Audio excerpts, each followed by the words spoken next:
Will be at the edge of your seats. This is actually a great sequel to the mayor's debate. We heard about practical solutions for changing the food system. I think that's a great motto for much of what the Milan Pact is about. We've had tremendous, rich, diverse examples already throughout the last 2 days. And the Milan Pact Awards are a continuation of that. We're very happy to be here, and my name is Thomas Forster, and I have had the honor to coordinate the last 2 years of the Milan Pact Awards. And I'm going to start by welcoming to the podium the representative of Fundación Cariplo. Fundación Cariplo really makes the awards happen, and without their support we wouldn't be here. So let me ask you to welcome Silvia Pigosi.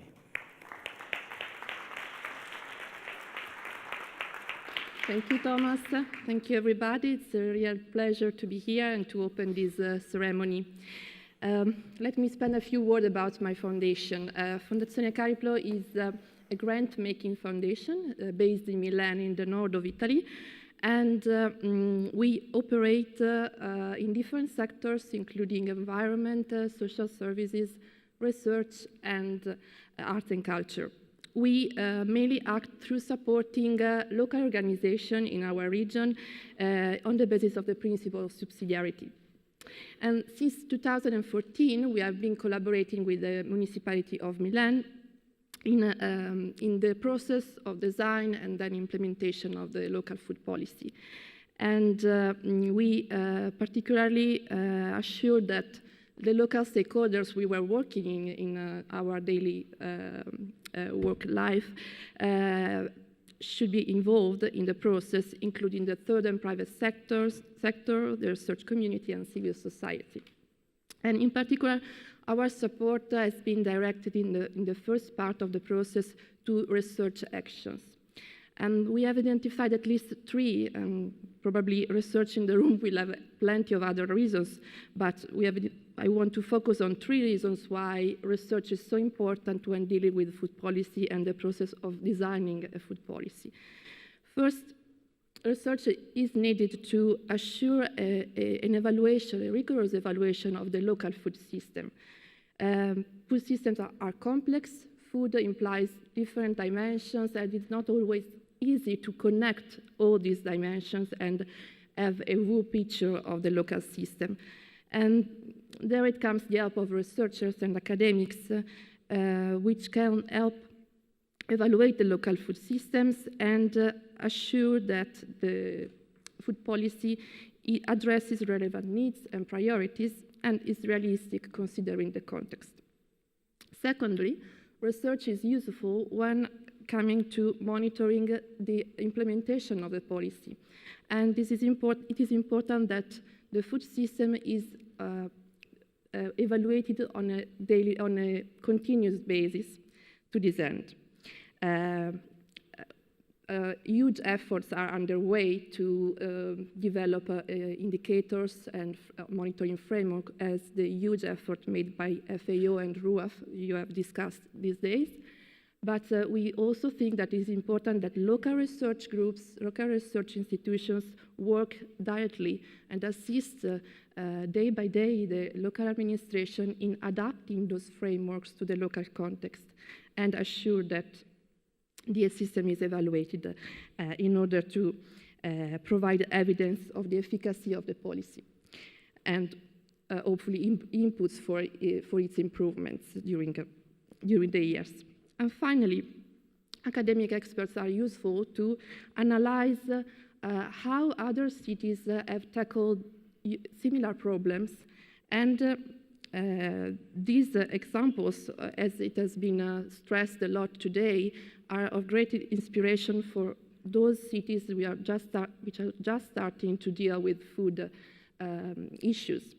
And here it comes our support to the Milan Pact Award, which has really been designed to collect different experience from different cities applying to to the core, and further stimulate the mayor's action in this field. We also wish that the demonstration effect of local interventions could have a significant influence in scaling up more sustainable food systems and triggering policy change also at a higher level. So let me conclude by addressing a special thanks to the cities, all the cities and mayors who applied to the award, now at its second edition, and also to the committee who evaluated and ranked the practices received, and to the Pact Secretariat, our partner in this important initiative. I wish you an inspiring dialogue with the cities. Thank you. Thank you.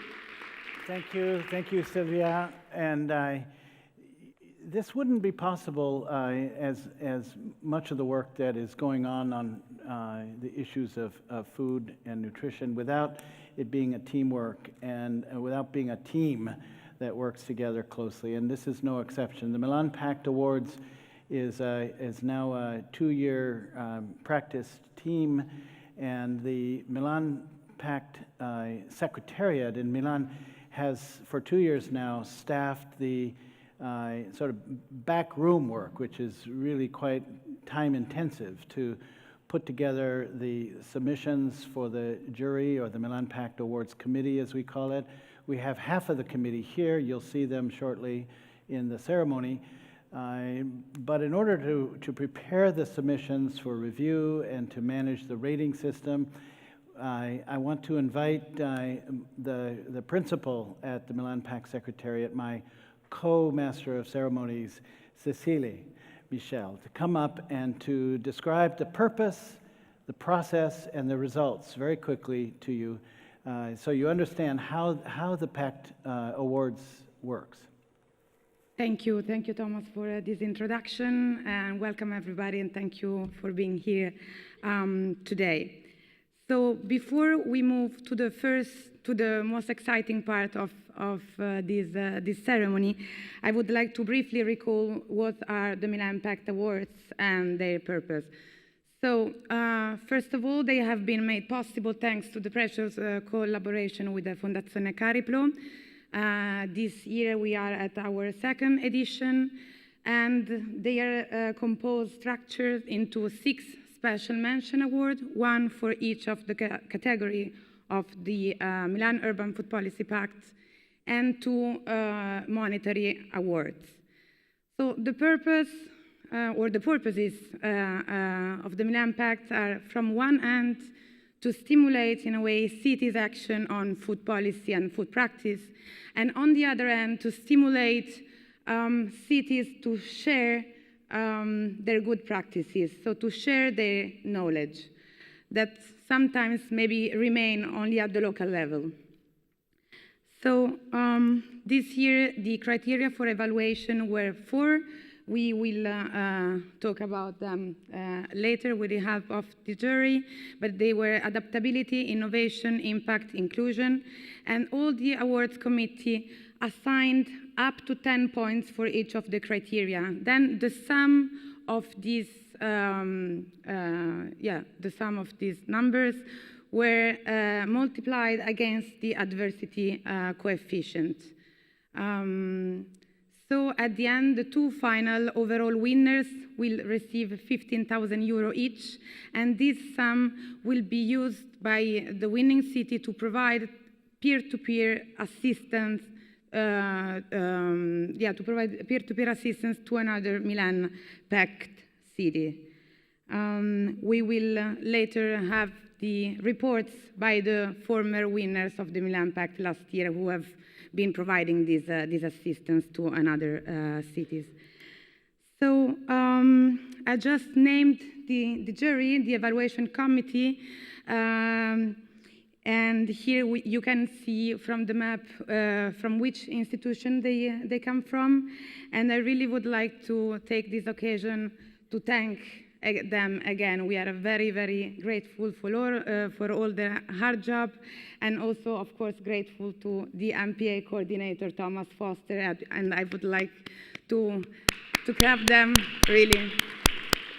for the valuable work. Yeah, so I just said hard work because, as you can see here, we received 53 practices last year, and by an incredible coincidence, 53 practices this year too. Last year we had 33 cities applying, and this year 39. In the other graphic, you can see the practices received in the different categories. And in this other graphic, we can observe the geographical distribution of the submission that we received over the years. We can easily see that while submission from Africa and submission from Europe have been increasing, submission from Latin America, North America, and Asia have been declining. I think that this is a data that we should consider, and that maybe recalls in a way what Vittoria has been saying before about, the commitment of the Pact in looking toward East a bit more. In this graphic, we can see all this data intertwined, intertwined. And in these last slides, we see all the Milan Pact signatory cities with the 2016 submissions and the 2017 submissions. It is worth noting that over the year, in these 2 years, 1 out of 4 signatory cities of the Milan Pact have submitted a practice, which is, 1/4. It is a lot. And I think that this data really reflects the willingness and the tendency of cities that want to share their experiences, their knowledge, and their practices among each other. So I will, these are the cities, the names of the cities. I will now leave the floor back to Thomas, and I wish you a good session. Thank you. Thank you. So you can see there's, just with 2 years, there's an early evolution of this. And I want to say that the jury and the secretariat and the donor are also always looking to improve. We made some changes from last year to this year. We'll make some changes next year. If you applied for a submission this year, know that sooner than later, we will actually gather the submissions and make them part of the Urban Actions platform that you heard about at the end of the last morning sessions.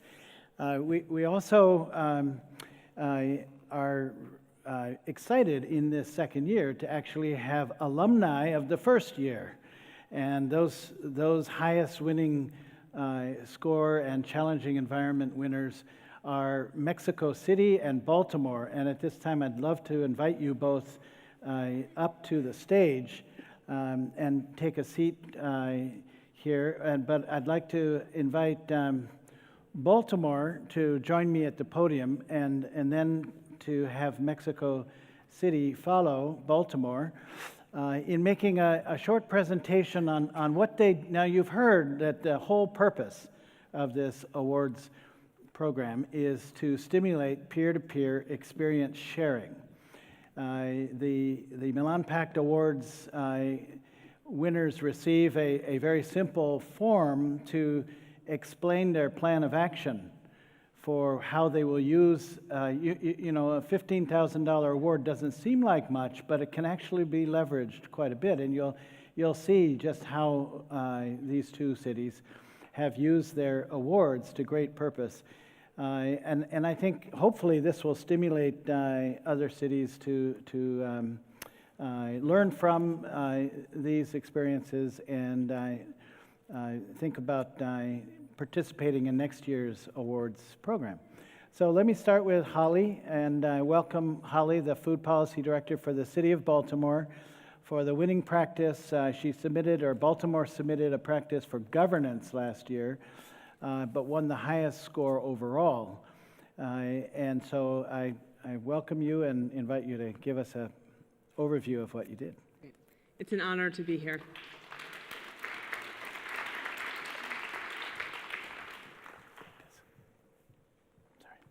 So it has been a true honor to have received the award last year. And for as much as that we have given in best practices and sharing, we have learned as much in return. I want to take a few minutes to share with you our best practice on governance. The Baltimore Food Policy Initiative is an intergovernmental collaboration. We have 4 key agencies who work together with our Food Policy Action Coalition, a group of 60 people from NGOs to residents to academics to retailers, all to look at policy barriers and opportunities in our city. Very new to us as we started this year is our resident equity advisors, representing the 14 council districts in the city to help us do policy from a resident perspective. And together, we work with 15 agencies in the city government. One of the first things we did in Baltimore was an asset map. We really wanted to see where was food. It's not that it's a new subject, it's always been in government, but how does government work together to address it in a systematic and structural way? And so this was just who was already there 7.5 years ago. And so the Baltimore Food Policy Initiative, we provide technical assistance to each of these 15 agencies. But then you ask, where do we go and how do we use our resources? Where do we put our policies and priorities? So in collaboration with Johns Hopkins School of Public Health, we have done extensive food environment mapping. And you can see here, what we're looking at is our food desert layer. It is a place of highest need. It's high food insecurity, it's low income, it's limited access to supermarkets and healthy food, and abundance of unhealthy food. So when you combine all that together, we get our food desert layer. And you'll see 25% of Baltimore City residents are living in a food desert. We use this map as a policy tool to build policies and strategies for the city. And so a topic that is very relevant to every single city in this world is food resilience. What we know in Baltimore, since 25% of our residents are in food deserts, we know they do not have 3 days food supply in case of an emergency. We can't wait 3 days. So what we have done is we have a food resilience planner who reports to the emergency operation centers in time of emergency to make sure that food is a part of our basic infrastructure in time of emergencies. We also have released a report with Johns Hopkins looking at our food resiliency. And I do suggest you look at this report because there's one piece that's relevant to every single one of us. It maps out the failures of our food system and food supply in time of emergency, and it applies to all of us. I want to turn your attention to the next part of the best practices of the Pact, sustainable diets and nutrition. And I just want to point your attention to a few policies that we have done. So going back to the map of our food deserts, we created a food desert incentive area that allowed for a tax credit for a grocery store to come into an area where we could not get a grocery store to come. And as a result of passing the legislation, in less than 1 year, we got a supermarket to open and 5,000 residents were no longer living in a food desert. Another example of why programs are really important, we have a community-based food access program in the city to help senior disabled residents living in public housing to be able to order online and get their food delivered from a supermarket. It revealed to us a federal policy barrier that we needed to overcome in the 2014 Farm Bill in order to allow that to happen, and now we'll be one of the pilot states to address the technical barriers and policies that we were overcoming through the program. I also mentioned good food procurement because there's so many areas that we need to grow into and that we need to expand our work. And we're learning from other cities, from Austin to Chicago to Los Angeles, on how do we start to incorporate good food procurement into our contracts for especially kids and seniors. Food production is the last of the pacts that I want to share with you. We have 25 urban farms in the city. We have 90 food-producing gardens. We want to make sure that our policies support urban agriculture. So we have an urban ag tax credit for farmers who own their land. We have a land leasing initiative for farmers who want to lease land.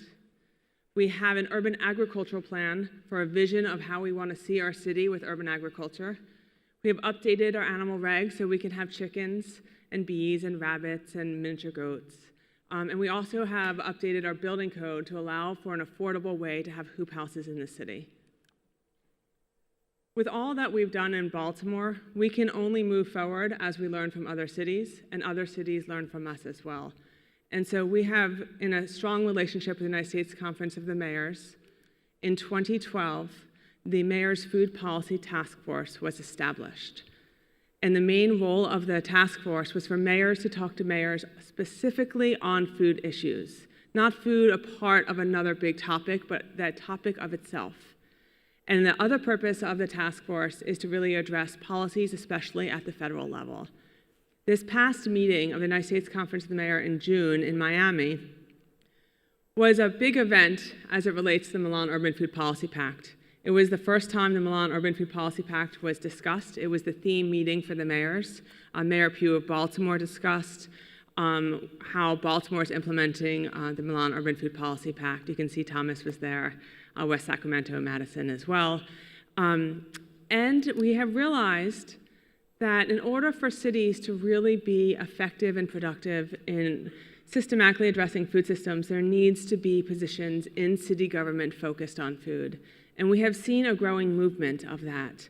7 years ago, there was a handful of food policy advisors. Now we have 24 cities who have positions who are working on food systems and food access and urban agriculture. So we too convene at the United States Conference of the Mayors, and in our last meeting, we adopted the Milan Urban Food Policy Pact as advisors, meaning that we're all working with our cities in implementing or seeing if the cities can sign the pact. Also, there's so few people working on food in each of our cities that we really need to use each other. So we share all the best practices we can. We have monthly calls on all the topics that we need to support over time. But one of the things that we have been learning is that the networks are essential to food systems and to the Milan Urban Food Policy Pact. And through this award, I was really fortunate to spend the last few days in the Netherlands to understand how their city deal and their network of cities in the Netherlands are working to address food systems. And I'm really looking forward to going back to the US and to educate our network on how we could be taking the next steps forwards. So with that, I really, truly thank the Milan Urban Food Policy Pact for this opportunity to give and also to learn. Thank you.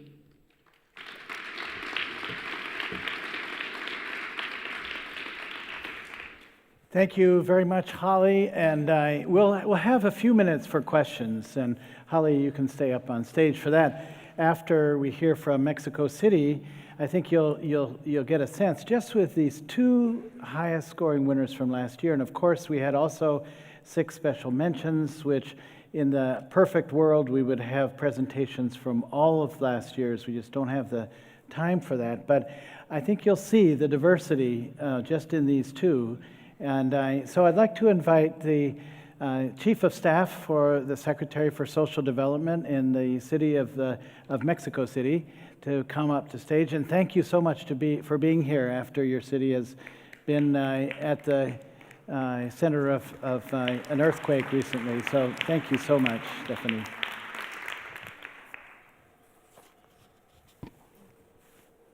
Good afternoon, ladies and gentlemen. Due to the recent earthquake that hit Mexico, the mayor of Mexico City, Dr. Milan Macera, could not be here today.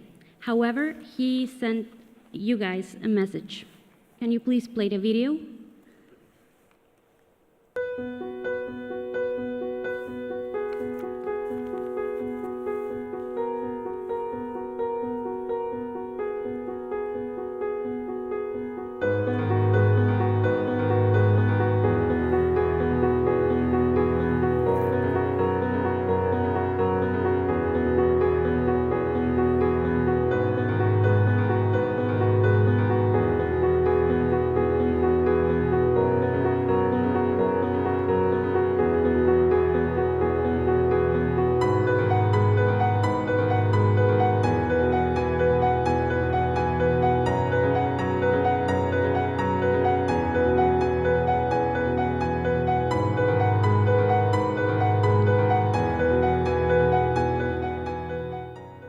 Hola a todas y a todos. Les envío un cordial saludo y una sincera disculpa por no poder asistir a este importante encuentro. Hoy la Ciudad de México necesita que estemos dedicados por completo a la reconstrucción. Después de este sismo del 19 de septiembre que afectó a miles de familias y a quienes debemos seguir acompañando y seguiremos acompañando. En las labores de reconstrucción, la seguridad alimentaria ha sido y será un pilar insustituible. Ejemplo de ello son los comedores comunitarios, públicos y emergentes, que desde el día del sismo a la fecha han entregado más de 80,000 raciones de alimentos calientes y nutritivos a las personas afectadas. Como jefe de gobierno de la Ciudad de México, agradezco el apoyo de Ciudades Amigas. Su solidaridad ha sido invaluable para quienes habitamos esta capital social. Aprovecho la oportunidad para agradecer al alcalde de Tegucigalpa, Nasri Asfura, por dar seguimiento puntual a los objetivos de este proyecto. Envío también mi más sincero reconocimiento al doctor Graciano da Silva, director general de la FAO, y al alcalde de Milán, Giuseppe Sala, por liderar los esfuerzos encaminados a promover políticas alimentarias sustentables. Al alcalde de Valencia, Joan Ribó, así como a su ciudad, por albergar este tercer encuentro anual y cumbre de alcaldes del Pacto de Milán 2017. Estoy seguro de que el evento se constituirá como un espacio ideal para establecer nuevos puntos de unión entre nuestras ciudades y los distintos actores invitados, reafirmando así el compromiso de los gobiernos locales con la seguridad alimentaria. Muchas gracias.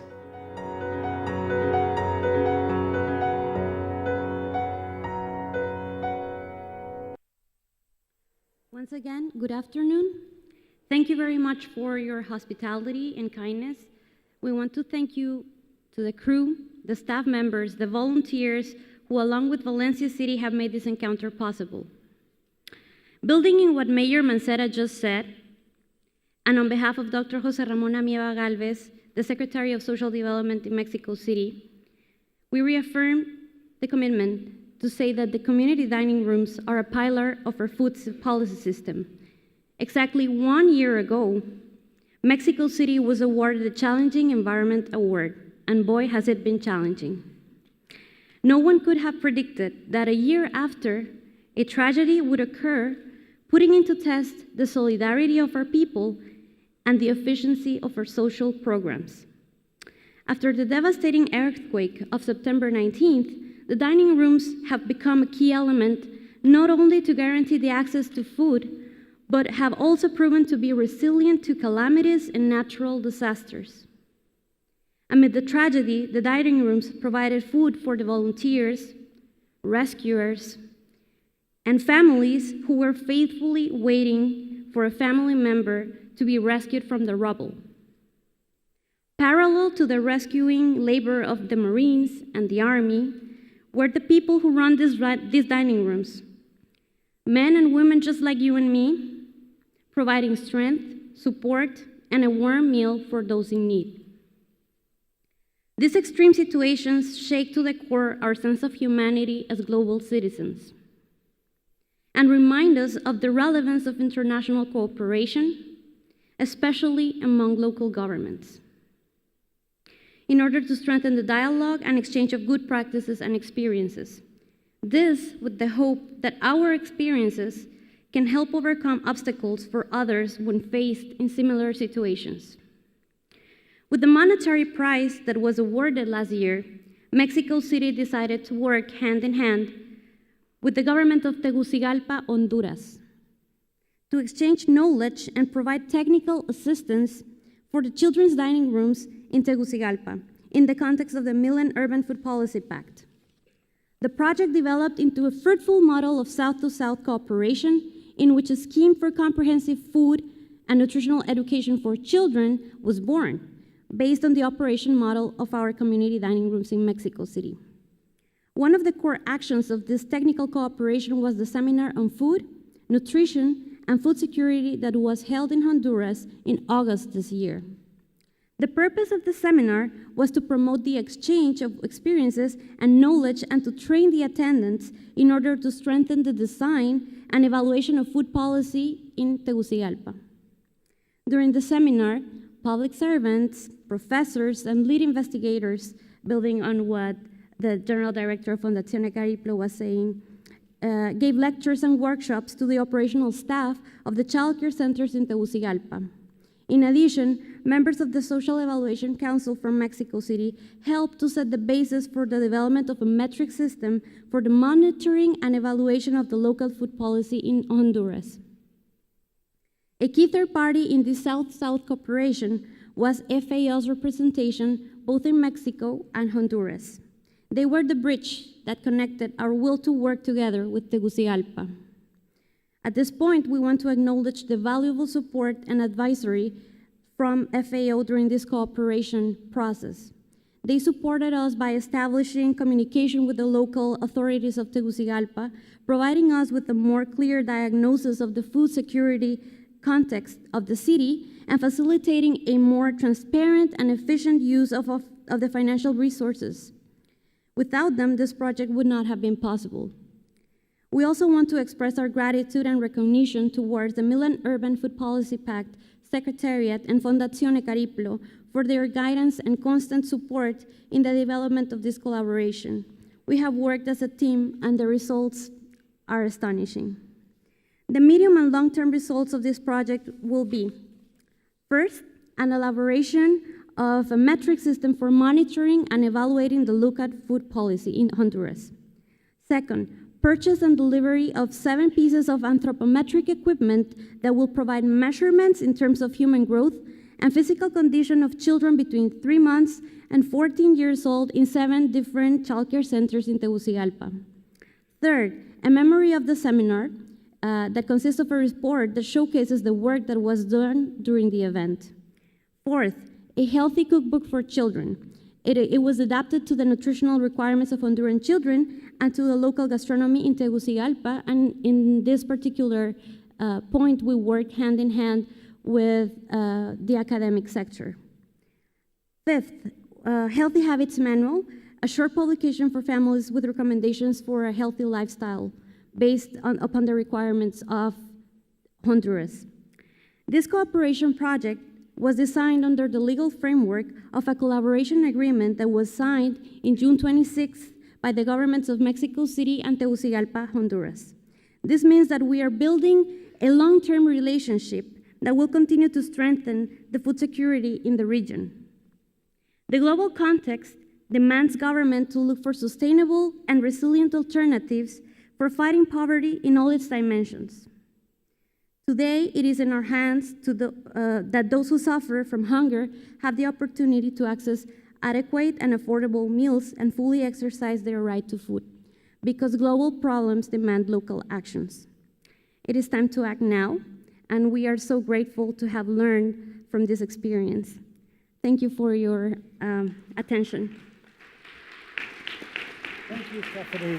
Thank you, and please stay up here we have time for just a few questions. If you have any specific to these 2 very wonderful examples of practical solutions to food system change, I think both are very rich and full of concrete actions taken by city governments and legally constituted and with staffing, and it's actually very exciting to see and to have provided through the Milan Pact Awards a little bit of extra catalyst to take it further. So anybody here have a question for either Stephanie or Holly that you want to ask? Anything about their experiences? Any of the Wat goed dat Ede is beloond met een prijs voor de manier waarop ze... who received special mention awards last year? Anything you'd like to say from the floor? We just have a little bit of time if you have any questions. All right. So seeing none, and now that you're at the edge of your seats, do you see a question? Do you see a question? Yeah. Yes? Ah, there you are. Good. Sorry, my eyesight is not so good. Yeah.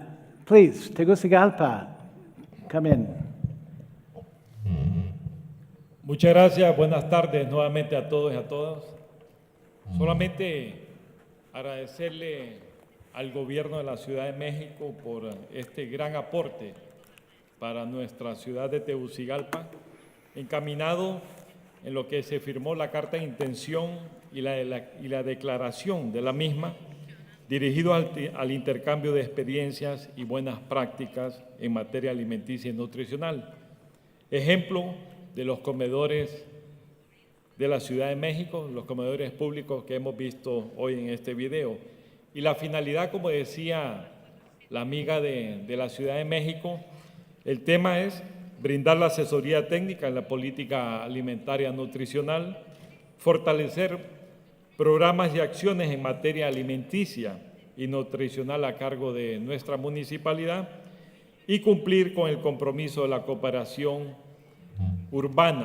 interurbana en materia alimenticia que establece el Pacto de Milán. Nuevamente, muchas gracias y nuestra solidaridad para el alcalde Miguel Ángel Mancera. Gracias.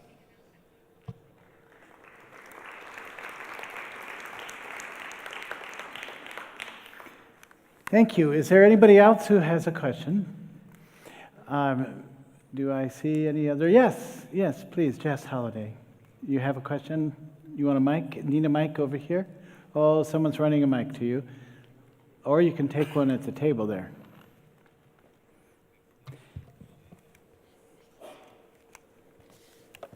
Hi, thank you. Yeah, I'd just like to ask the two cities, you both put the emphasis on exchange of experiences between networks and with other cities. And I would like to know if you encountered any real challenges in adaptability of your policies and practices between cities in terms of the institutional and governance context. In terms of the institutional and governance context that exists in different cities. Holly, you want to take that?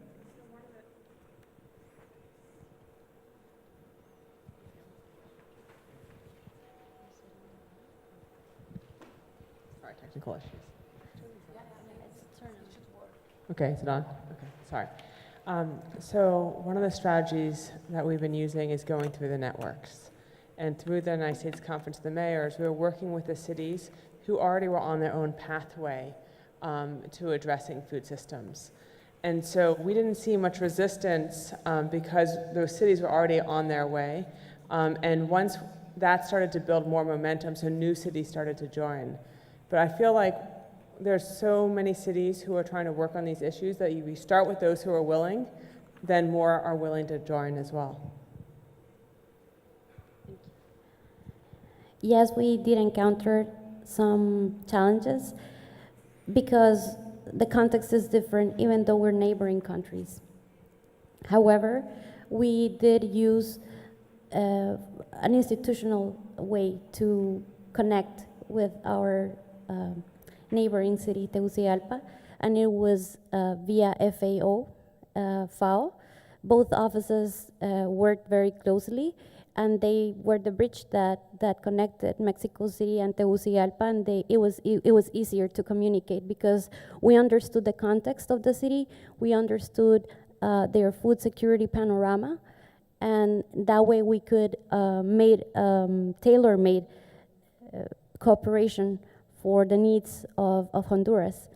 And it was very fruitful because we learned a lot from the city of Tegucigalpa. So yeah, that was the way in which we could tackle the challenges. Excellent. And I think this reference again to the work in Tegucigalpa and Mexico City with the respective country offices for FAO is actually a very good example of what the theme for this entire summit has been, which is increasing or strengthening the dialogue between cities, regions, and national governments. The facilitative capacity of the UN agencies that are working in country, and for this issue area, FAO is key, along with its other Rome-based food agency partners. But that can really facilitate not only the kind of exchange that we've heard here, but it can also help, if you will, package the results for other levels of inclusion in both national ministerial processes, but also in the international context that we've been talking about here in terms of the SDGs, in terms of the New Urban Agenda. This kind of partnership can be extremely useful because, frankly, cities don't have enough resources to do all of that. And so the external participation with UN system partners, but also with the research community that we heard mentioned here and we'll hear again, and the civil society and NGO actors as well. So thank you. I think this is where we can shift now and once again have a round of applause for the 2 winning cities from last year. Thank you so much. And if you have more questions, please feel free to talk to Holly and Stephanie. I know they have a lot more to share and would be happy to. So now we're ready for the rounds of award presentations for this year's awards. And we're going to start, as we did last year, with the Special Mention Awards. And I'd like to invite 2 members of our Milan Pact Awards Committee, Michelle O'Fried and also Emily Norford, to the stage, please, to give the Special Mention Awards. And unless there have been some clever leaks, I think most of you are still in the dark on who the awards are being made to. So we will actually invite the awardees to the stage to receive their awards and ask them to take a seat, because this year, if we can manage with the time, we'll have a period of questions and answers like we did with last year's cities, and perhaps some debate-like discussion of issues that you hear emerge. So be listening for the patterns and the emerging areas of excellence that are really important, that you feel need more discussion, because that's where we'd like to go with this. So welcome to Michelle and to Emily. Emily is here representing the EAT Foundation, both, and is here as a representative of a small team at EAT Foundation that worked on the rating of the submissions this year, and also were involved last year. Michelle O'Fried joined the jury this year from Quito, and with Slow Food Ecuador, so representing a civil society perspective on the jury. What we try to do with the jury is balance different sectoral perspectives. EAT Forum is a private sector and NGO, civil society, but it's really a balance of perspectives that we want on the jury. So please come, and I think you're starting with the first award, so it's all yours. Okay, good afternoon, everyone, and it's an honor to be here representing EAT and also to celebrate the success of so many wonderful city best practices from across the globe. So starting off the awards for this year's Milan Pact, 12 cities submitted excellent practices under the Milan Urban Food Policy Pact category of ensuring an enabling environment for effective action, or the governance category. The winning city pioneered a new role for local governments by placing food as a central topic in city policies. Since 2015, the winning city has had an integrated food strategy to address food issues in a systemic and coherent way. The city has adopted a food program to operationalize this strategy, allocated a budget to implement the strategy, created a dedicated municipal team of 5 people, and appointed the first municipal food counselor in the country. The strategy was developed through a participatory process that involved citizens, NGOs, food education organizations, farmers, hospital, startups, researchers, and universities. The Special Mention Award for Governance goes to the city of Ede in the Netherlands for its political commitment to integrated food governance.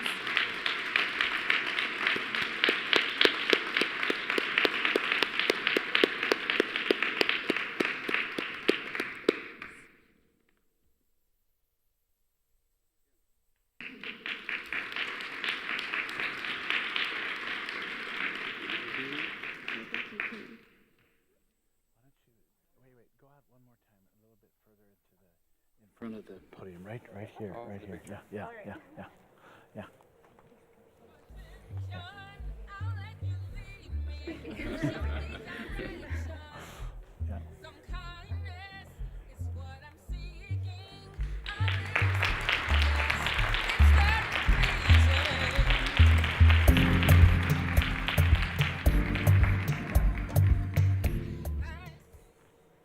Good afternoon. It's wonderful to get to be here because the food systems and what we eat means so much to every single person on the earth.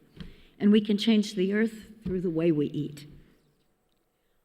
I'm particularly honored to get to begin to give out the award to the city that won Sustainable Diets and Nutrition. This was the category of all of the categories that received the most submissions. There were 13 submissions in Sustainable Diets and Nutrition. Now, this municipality, over 15, 16 years, has had a food policy that its goal was to have 90% of all of the food that was used within the city's public food system be organic. Last year, that average reached 88%. Now, this strategy of moving from conventional food to organics has been a dual effort to train both the people in the school service staff and also to completely restructure the procurement system to be able to supply those organic ingredients. That conversion from conventional to organic of 900 different kitchens across the city has been coordinated by many departments within the municipality with the help of consultants and with trainers and with a lot of people talking among themselves, I'm sure. Now, public food service staff plan their menus to utilize organic ingredients and to cook food from scratch. Real food, not food that comes out of cans or that has to have a lot of strange non-food items added to it. This changeover was achieved within the existing budgets. Now, I think that's something really to be praised. As a result, the organic systems, the organic supply system has been professionalized for schools, for hospitals, and for nursing homes that are providing a wide diversity of products. And as a nutritionist, we all know that the wider diversity of products we eat, the better we're going to be. I think a lot of you might have guessed which city this might be. This special award goes for sustainable diets and nutrition to the city of Copenhagen.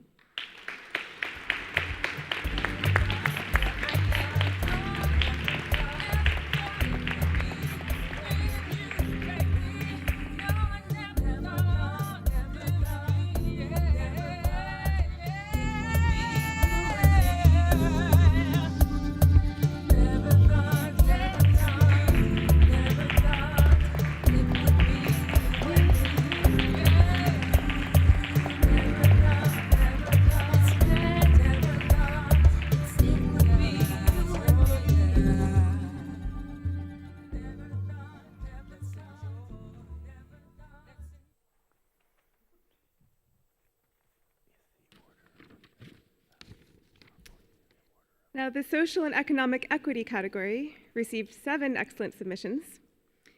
In the winning city, a resolution of the City Council led to a process involving more than 33 stakeholder organizations to develop recommendations for improving access to freshy, health, and affordable food. The result was the Healthy Food Strategy Initiative, a set of 6 strategies for improving access to nutritious food in areas that have the highest rates of food insecurity. Among the activities funded through the initiative are the Fresh for Less program that provides access points for fresh staple foods through mobile markets, farm stands, and healthy corner stores operated by community and nonprofit organizations. Low-income families receiving federal nutrition benefits are incentivized to use their benefits in these markets, supporting local farms. In addition, the city initiated a comprehensive food environment analysis study this year, collecting data from over 900 food retail establishments to assess the availability of nutritious food at each store. The data will be illustrated on maps of voting districts and will provide the basis for prioritizing food access initiatives in the future. I'm happy to announce that the Special Mention Award for Social and Economic Equity goes to the city of Austin, Texas, for its Healthy Food Access Initiative.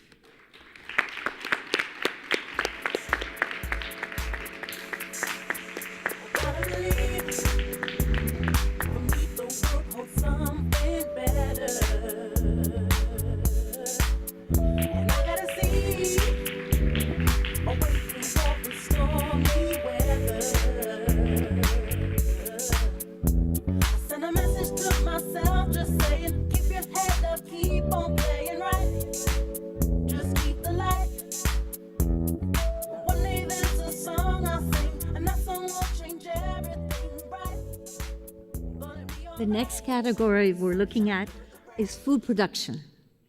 And there were 10 submissions in this category, and the interesting thing is what we've been talking about is that link between faraway places and areas where people are crowded together and everybody eats.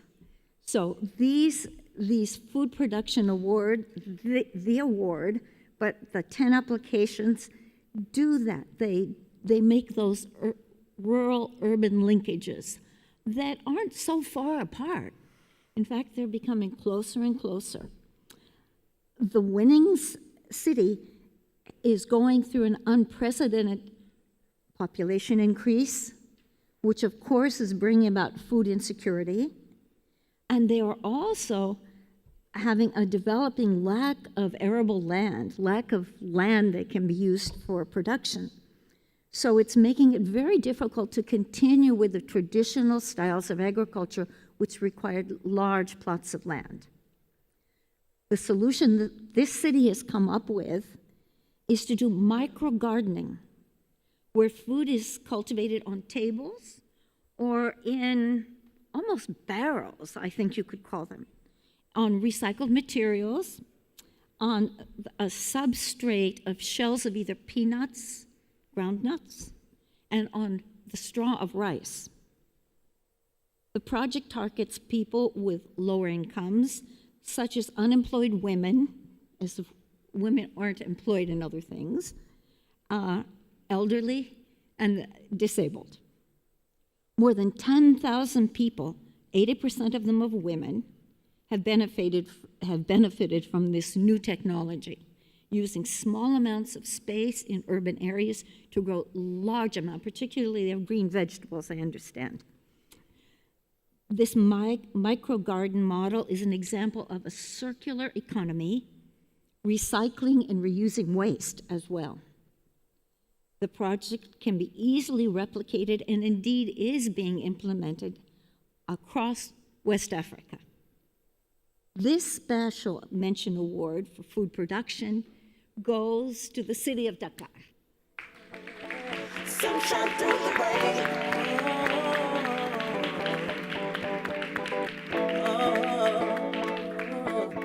Sunshine through the rain.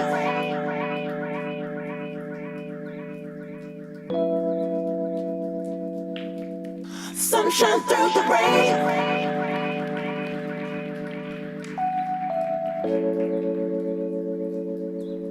Sunshine through the rain. Ooh, yeah, yeah. Sunshine through the rain.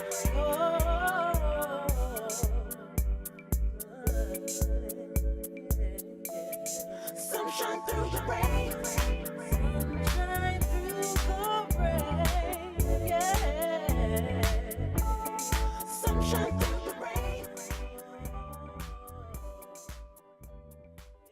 Now, the food supply and distribution category only received 2 submissions this year, so if you're thinking of applying for an award next year, maybe this is something to keep in mind.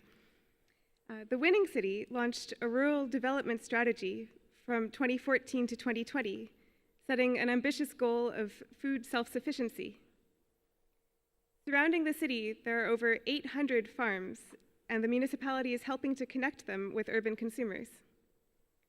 The main activities undertaken by the city aim to shorten the food supply chain and to reach more and different types of consumers. Some activities include the promotion of farmers markets, rural festivals, farm stands, and encouraging local procurement by hotels and restaurants. The city is also raising awareness through educational campaigns in primary schools, such as having a basket of organic food products distributed by 70 food suppliers in school canteens. The Special Mention Award for Food Supply and Distribution goes to Ljubljana for their work on short food supply chains in the city and region.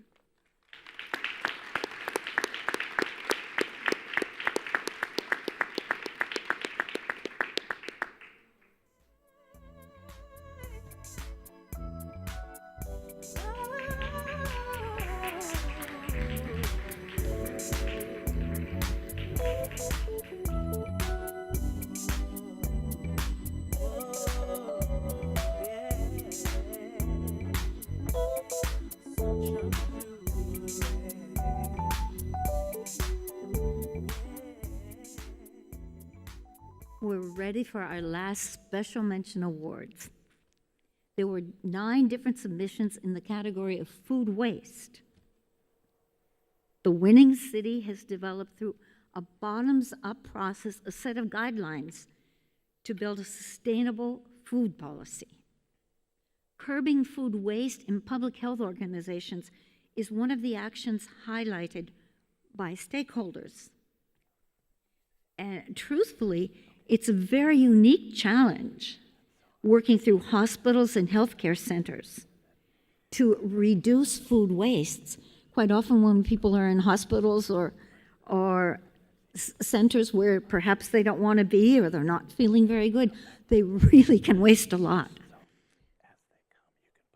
And as a result, this city has developed a participatory process to measure and also to analyze the current amount of food waste, its an economic impact in 4 initial healthcare institutions. These institutions received support to both reduce food waste and to develop innovations to disseminate successful methodologies to reduce that waste in those healthcare institutions.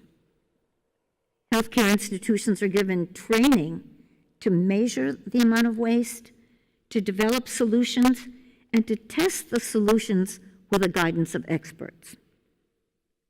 The successful solutions were then evaluated, scaled up, and shared. This special award, I'm very pleased to offer, and that it goes to the city of Bruges.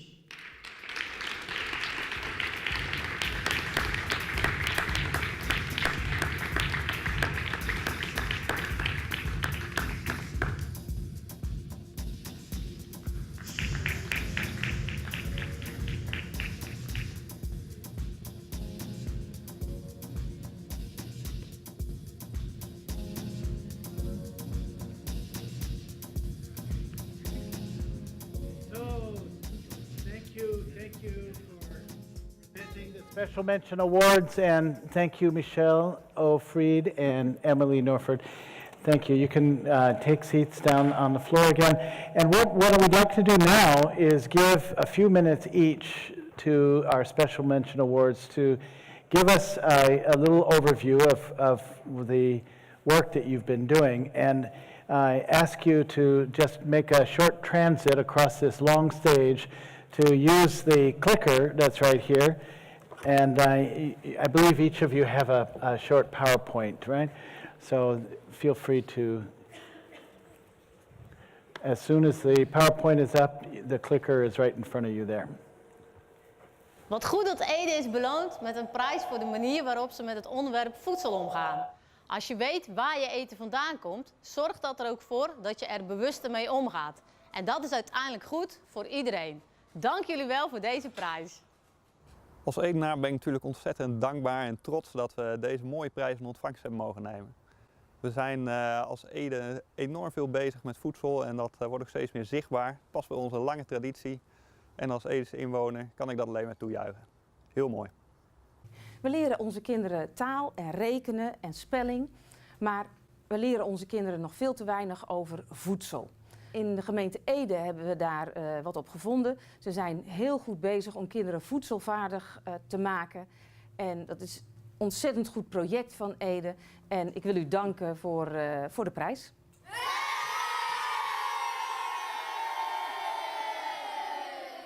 Congratulations, Ede, with winning the Milan Pact Award.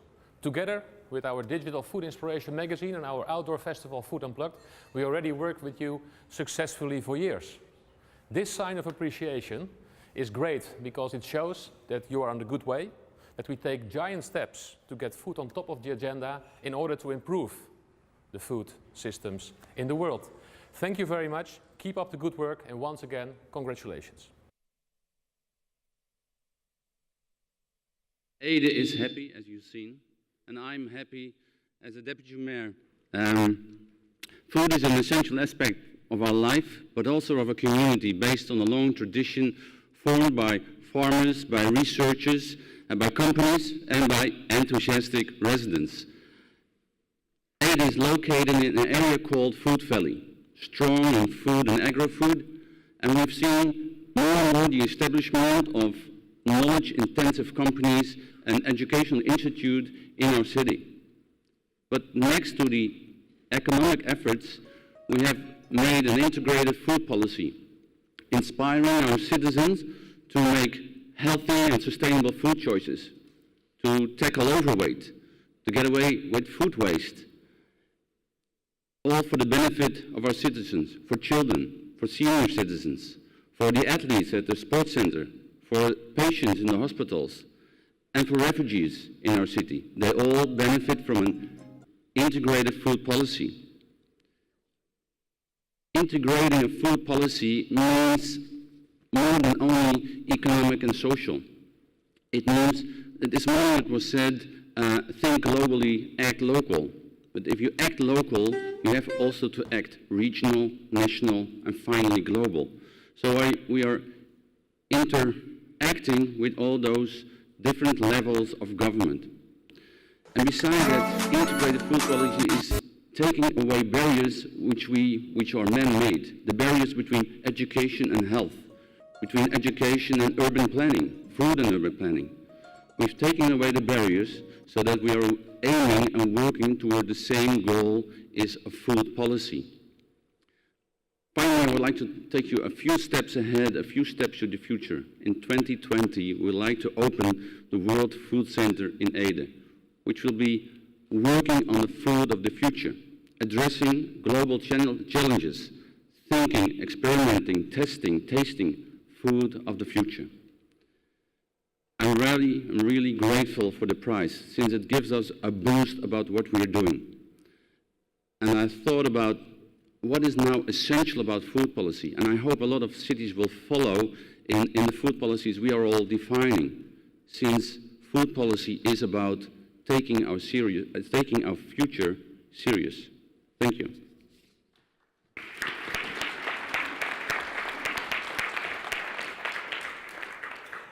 Thank you very much. So next I will have Copenhagen show us a little bit of what it feels like to be 90% almost organic. I'm not sure I am, but the city of Copenhagen is. Well, it's a great pleasure for me on behalf of the city of Copenhagen to accept this special mention prize.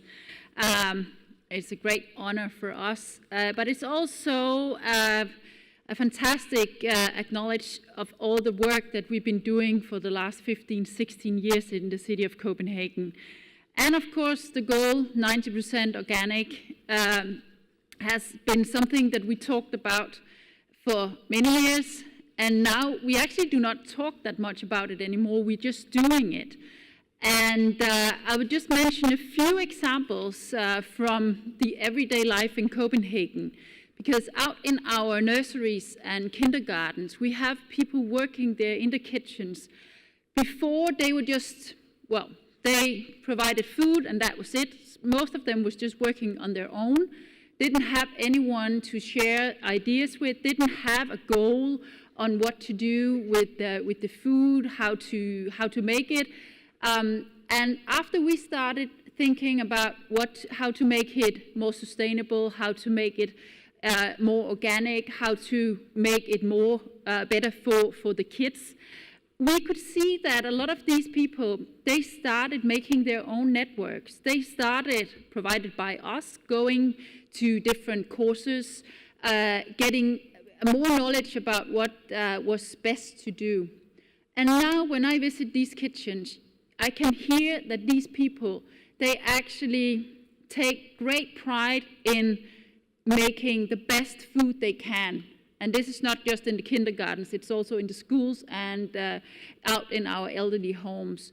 They make sure that they make the right food, and not just that, they also include the children in making the food. They make sure that the kids, they actually get the same knowledge as they have now. So, for instance, in one kindergarten, they have this goal that they want all the children to know and taste all the different sorts of apples that you can buy in Denmark, and that's a lot. That is their goal, one of them, to make sure that the kids, they know that there's different tastes, there's different feelings of different apples. Other places, they are taking great pride in making sure that the children actually help providing the food, and that they grow their own food also. Maybe we should go and visit some of the other cities to see how you can make it in a really small space as well, because that is also something that we try to make sure. So this is a great honor for me to accept this, because I can see that the people working in the city of Copenhagen, not just our fantastic members of the procurement office, but also the people actually working with the food, they know that this is so important. So thank you so much for this award. Thank you, thank you, thank you. Now we have a chance to see what Austin, Texas has been doing. Good afternoon. It is such a pleasure to be here with you all at the, as part of this network and this knowledge exchange. My name is Amanda Rolick, and I'm a food systems planner with the City of Austin. On behalf of our mayor, Steve Adler, and our food policy manager, Edwin Marty, and the City of Austin, I'd just like to thank you so much for this mention, the Special Mention Award in the Social and Economic Equity category for our Austin Healthy Food Access Initiative. I'm going to give a brief overview of the work we're doing, but I really look forward to connecting to y'all afterwards to talk more about what we're doing and what you're doing and how it may intersect. Last year, Austin City Council directed staff to develop recommendations for improving access to healthy food and increase enrollment in SNAP. SNAP is the federally funded Supplemental Nutrition Assistance Program, commonly referred to as food stamps. Our office organized a collaborative process in response to this directive, which included representatives from 6 city departments. We had health, transportation, planning, Office of Equity, as well as 33 stakeholder organizations. This collaboration resulted in more than 100 ideas, which were then evaluated for feasibility and potential for impact. Prioritizing all of these ideas, it resulted in a short list of optimal strategies, which were detailed in a report back to the City Council called Austin Healthy Food Access Initiative. You can find this full report online.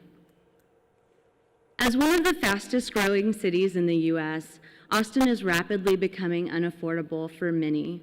So we are careful to frame any strategies within this context and be intentional about not accelerating gentrification. The multi-pronged strategy we proposed to Council included recommendations that address the many barriers around food access. 5 of those strategies are listed here, and I'll go into more details in just a bit. As a result of this report, the Austin Healthy Food Access Initiative received one-time funding of $300,000 from Austin City Council to help increase enrollment in SNAP. We also received $400,000 in ongoing funding that we'll get every year for healthy food retail initiatives, and a new full-time position of a food access coordinator who will have dedicated time to work on these initiatives. While we did not receive funding for all strategies, we were able to use existing budget dollars to pursue some of those initiatives that we believe to be of highest need. Chief among those was a food environment analysis.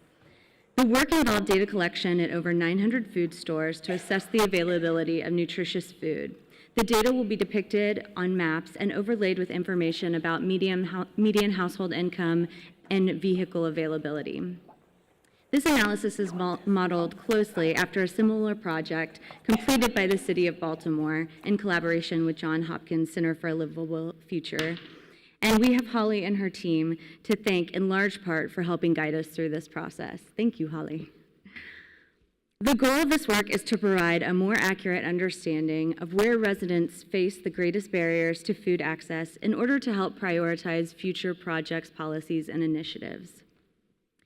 As part of the Healthy Food Retail funding, the City of Austin partnered with local nonprofits to offer fresh food in 19 low-access areas across the city.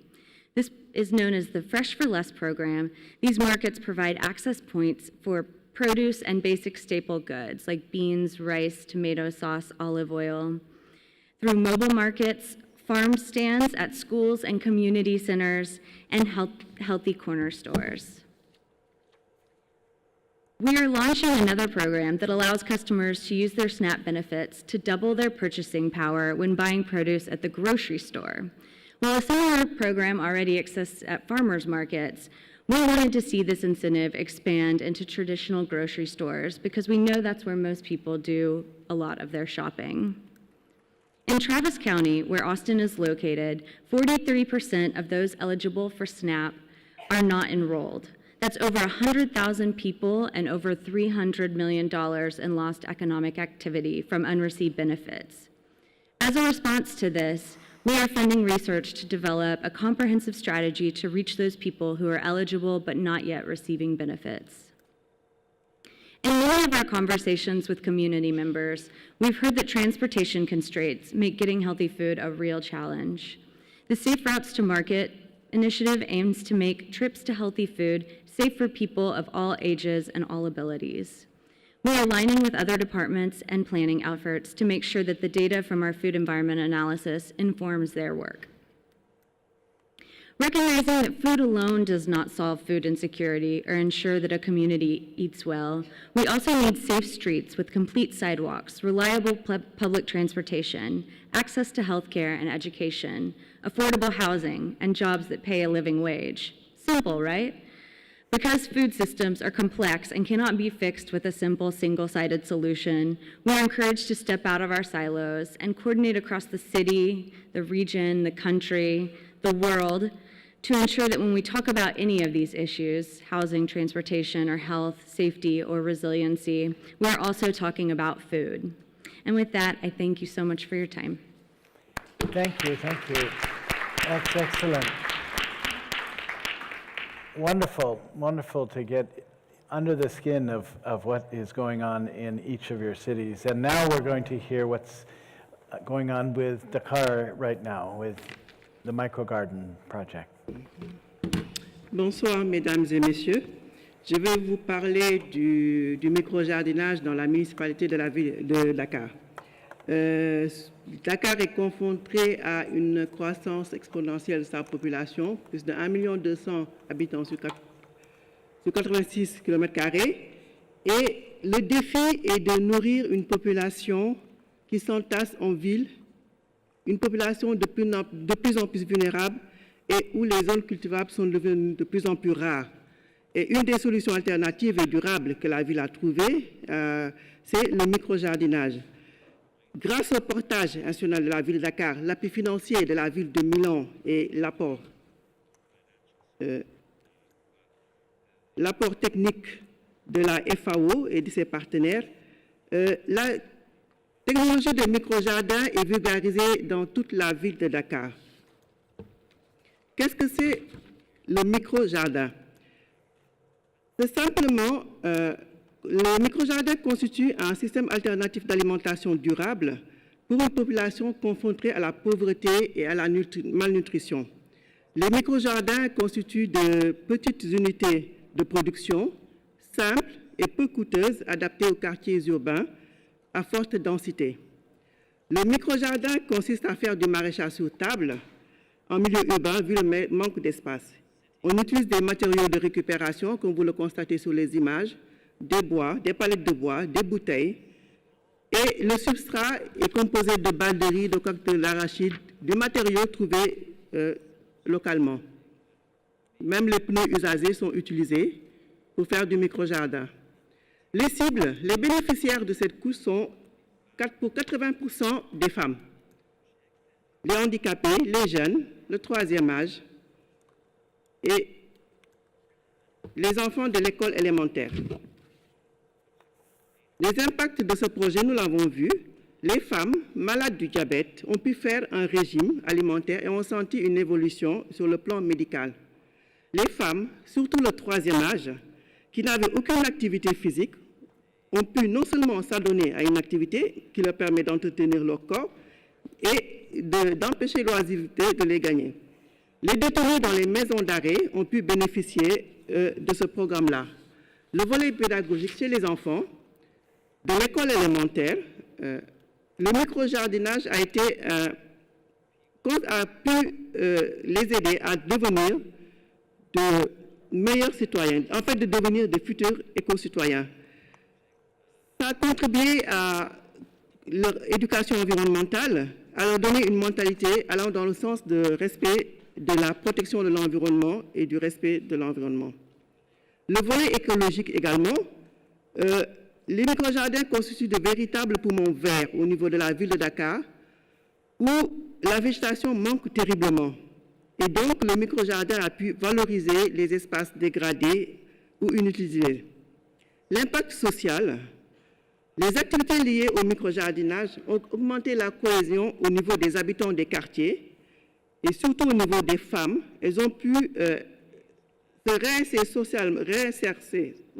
une réinsertion sociale, en particulier chez le troisième âge et les handicapés.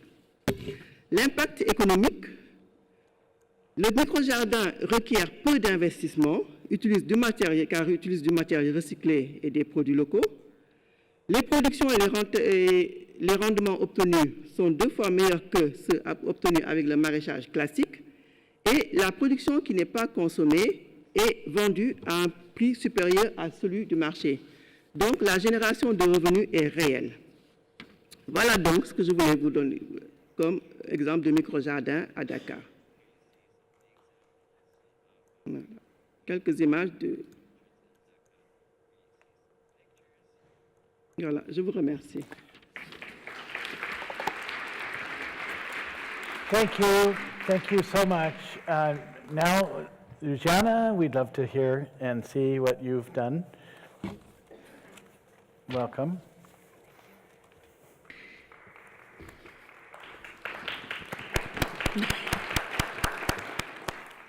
Hello, everybody. It's really a great honor, and thank you for this award, Special Mention Award. It gave us an opportunity to see what have we done. So when we applied, we had to go through all the things that we did.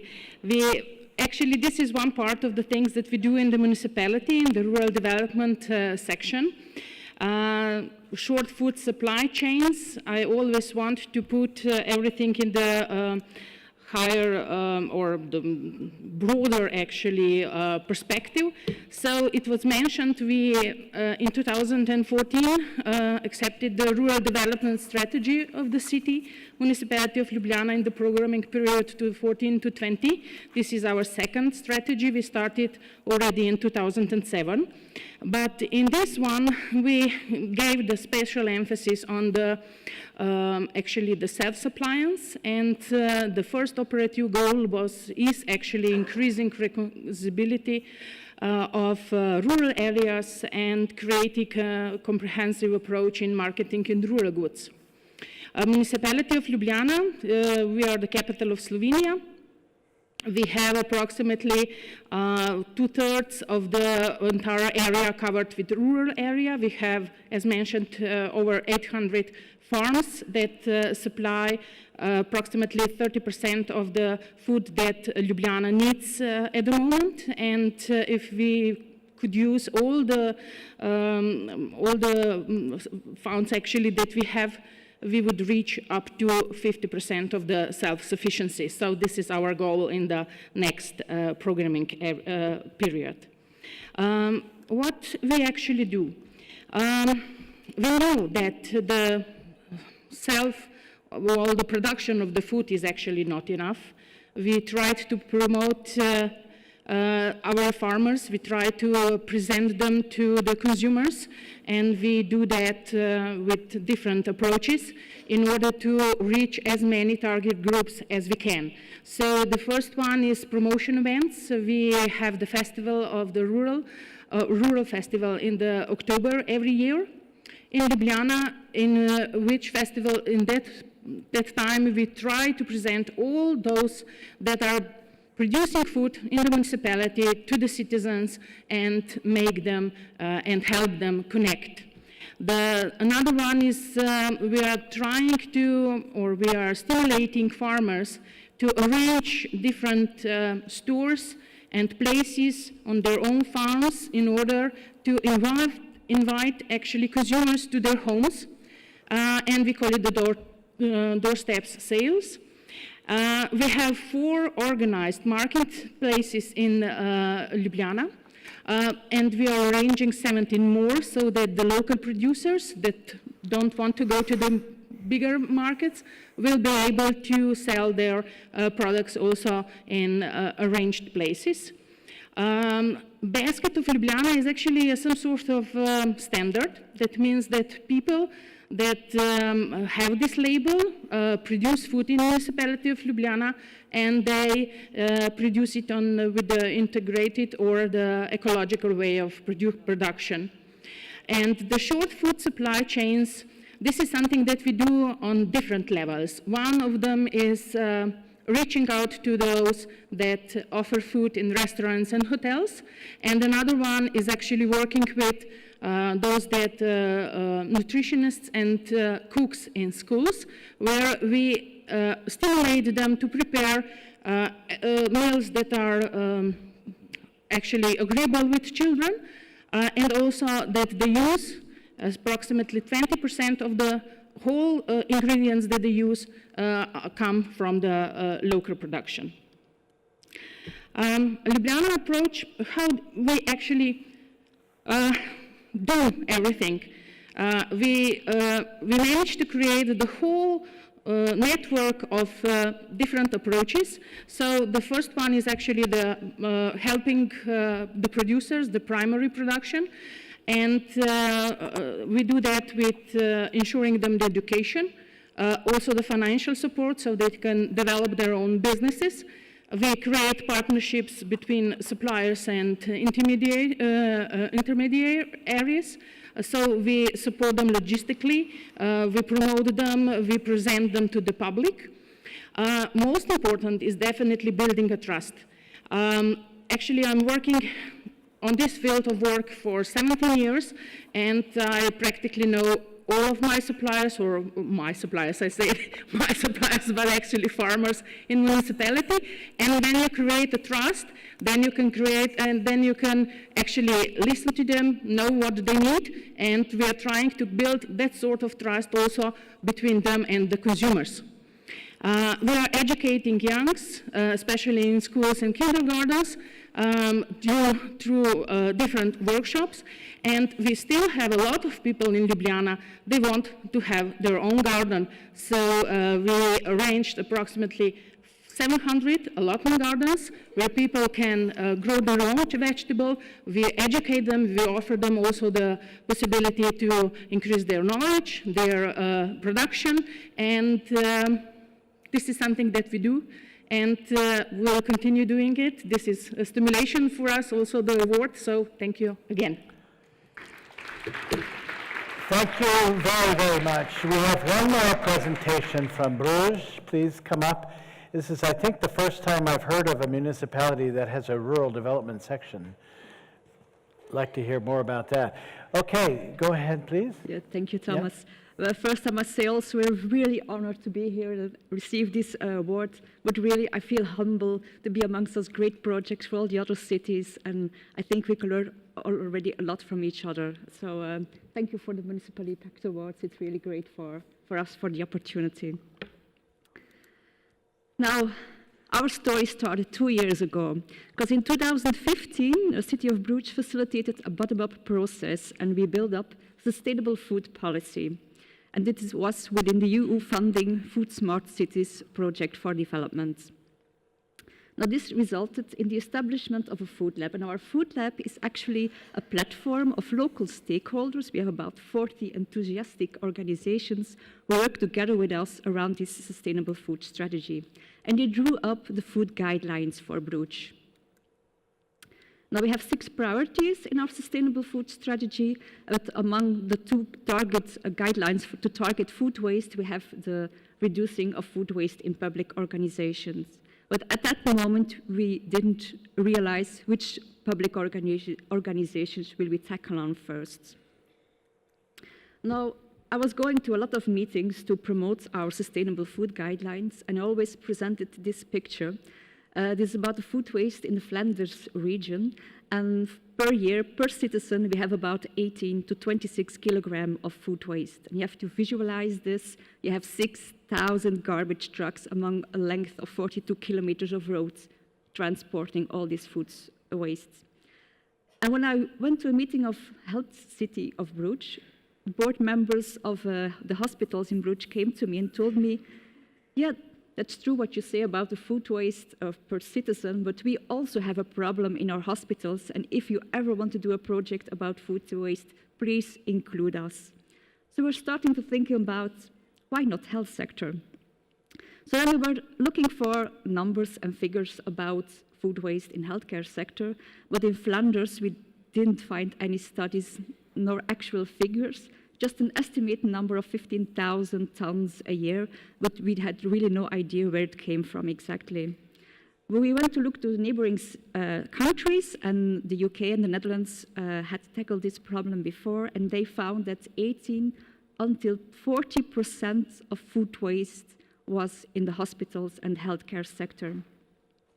So that gave us the idea it's maybe a good chance to tackle this problem in Bruges also. Now, we want to look for partners to establish this project, and of course, our environmental department and our food lab with all the stakeholders were obvious partners. But you also find co-finance of the Public Waste Agency of Flanders, about 50%, and with that amount of budget, we could also appoint Foodwin through a tender. Now, Foodwin are experts who guide European cities to reduce food waste. And I want to take the opportunity to say a big thank you to Joris of Foodwin, who is here in front, because without them, we wouldn't have been able to guide the healthcare sector as good as we do right now. Now, of course, we have 19 healthcare institutions in Bruges, but we can't measure all the food waste with all 19, so we selected 4 of them. All 4 have a very different kind of kitchen of supplying food to their patients. And we had the 2 hospitals already, but we also have Rustove, that's a catering operator who serves 6 care institutions related to the public center of social welfare. And we also have a day center who houses mostly children with emotional problems. They'll give you amount of food that they prepare. We're speaking about 490,000 hot meals a year that they produce for their patients. Now, we really wanted to have a participatory approach, not only with the chefs or the kitchen staff, but also with the nurses who serve the meal to the patients, with the nutritionists, and everyone who is involved in the food program in the healthcare institution in Bruges. Now, how do we do this? First, since we don't have any actual numbers, we have to do a measurement. And we use the method of University of Wageningen. We focus ourselves on international studies. And we start with that to have a base measurement on which we can collect challenges or define bottlenecks around the food process flow in the healthcare centers. I want to show you some picture we took a few weeks ago. That was a first measurement, because this is a process that is still ongoing. We didn't finish it yet. These are results of food waste from leftovers from the salad bar, leftovers from the breakfasts, and we have the exact weight of everything that was served there, so that we can have an amount of how much is wasted. And we, no, not actually we, excuse me, the staff is noting down how many is left over from everything, because it's really important that they note themselves how much that is wasted. We only guide them, and that's a reason, because they have to replicate these measurements sometime after we are already gone, so then we give them good guidance to do this. We also do food measurement on the hot meals, but there we don't just weigh the plate that comes from the patients or the cafeteria. We divide everything in different components, so we have to know how much vegetables are wasted, how much meat, how much fish, how much pasta or potatoes. And yeah, you see that's from one department in the hospital. And then we note everything down again on a form. It didn't look like much in those buckets, but can assure you that from the first results, we also have numbers of between 18 to 40% of food waste in our healthcare sector. Now, on the 16th of November, we're going to have a one-day innovation workshop, and all the 4 institutions come together with food waste experts, and we guide them through a creative process to find solutions for the problems that we find when measuring in their hospitals. Now, from these solutions, we will test them on the floor in the institutions. We get feedback from the patients, from the colleagues of the people who are involved in it, and then we're going to refine it and test it again and have another measurement to see if we are already lower in food waste. Now, we want to have a second event where we have, the aim is actually to learn from each other, and then we have a big implementation plan to upscale the solution to the whole institution, and then we will also proceed with a manual. And this manual is actually important because this will be presented in 2018 on the last dissemination event, and that will be co-organized by the Department of Welfare of Flanders. So we have every healthcare institution in Flanders that can come and listen and have a real map how they can tackle it on in their own institution in Flanders. And of course, if the manual is ready, every one of you will be able, if you're interested, to have it from us and maybe tackle on the same problem in your healthcare institutions. So there's a quick element of our participatory approach, which we want to receive, that everyone is involved, that we have high awareness raising, that we have a manual that we can distribute to everyone, but also we tackle on other aspects like malnutrition, because food waste is linked to that also, and we also have obvious eco and economical impacts. If you want something more, you can ask us later on, or you can visit us on the website or Facebook. Thank you very much. Thank you to all of the special mention award cities for your presentations, giving us a much more concrete sense of what you have done to actually behind the awards the jury made. And as you said, and many of you, there are materials available. You're here, you can be asked questions, but your presentations, it would be good to have and to include on the Milan Pact website as well. So now we're at the moment where our highest score awards we will be presenting, 2 of them again this year. And for the first one, I would like to invite the FAO Office of Partnerships Director, Marcela Villarreal, to the stage to make the highest award, highest score award in a challenging environment. Welcome.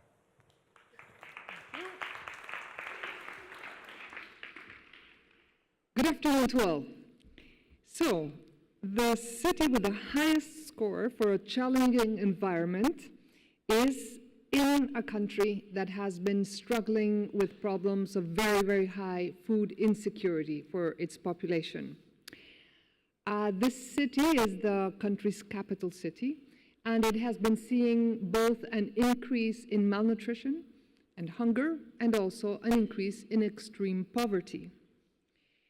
The combination of increased malnutrition and extreme poverty has led the authorities to be very concerned and to call on both the City Council and city agencies, and also bring in researchers to create an urban agriculture program focusing on producing nutritious food.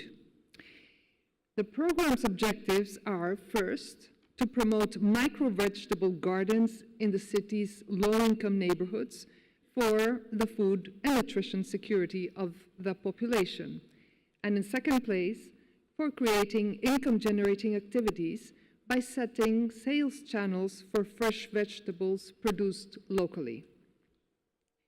The project started back in 2011, and by the end of that year, it had already reached around 100 families. Since then, they set up a platform to be able to upscale the project, and indeed, right now, the project has been reaching 24 districts of the city, has set up 21 training establishments, including schools and social centers, and also, right now, reaching more than 15,000 beneficiaries.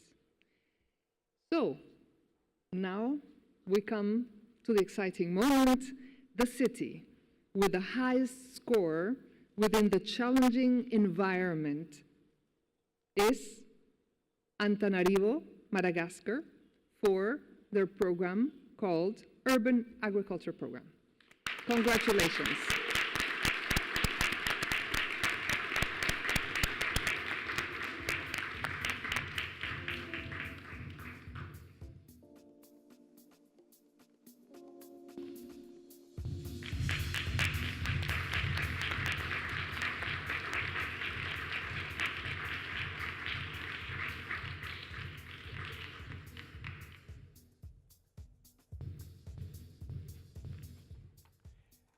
Thank you, Marcela, and thank you to Antananarivo. And now I'd like to invite Silvia Pigosi back to present the highest score award for the 2017 Milan Pact Awards.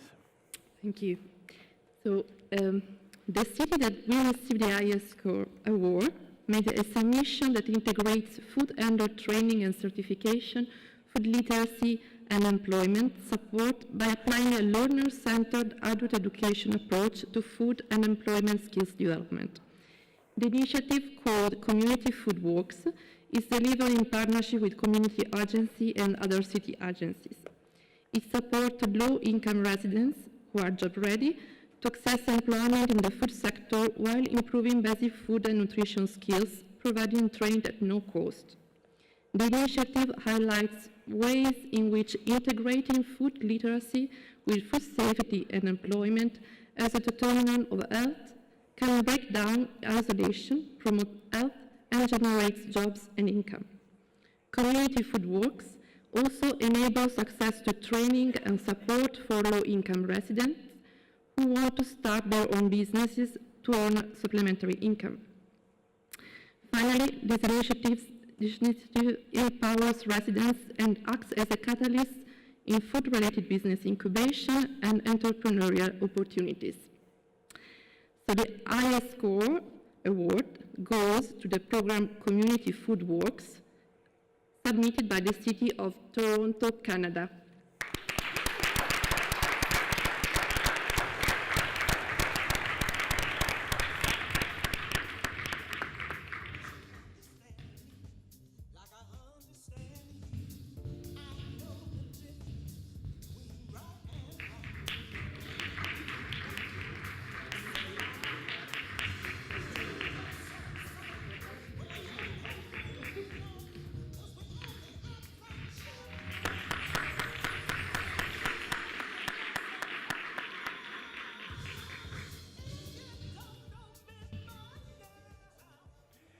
So here we are. All the award cities are now on stage, and we have, like we did with the Special Mention Awards, we have a little bit of a presentation from each of the highest score award cities. And as you are now, we're approaching the period where, and we've started late as you know, where we may have a little bit of time for questions. I'd like you to be thinking about what is it that is emerging through these presentations that you think is especially interesting or that you have a question about. So just think about that as we see our final award, highest score award presentations. And let's start with Antananarivo. Please come to the podium.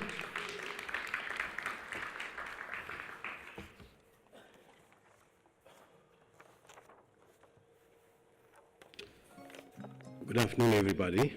As we are running short of time, I'm not going to be long because I already presented a lot of what we do in the mayor's debate. So I would like first to thank everybody, especially the organizers, those who have been involved in organizing this event directly or indirectly, starting with the Municipality of Valencia, the mayor and his team for hosting the MUFPP 2017 third annual Gathering and Mayor Summit.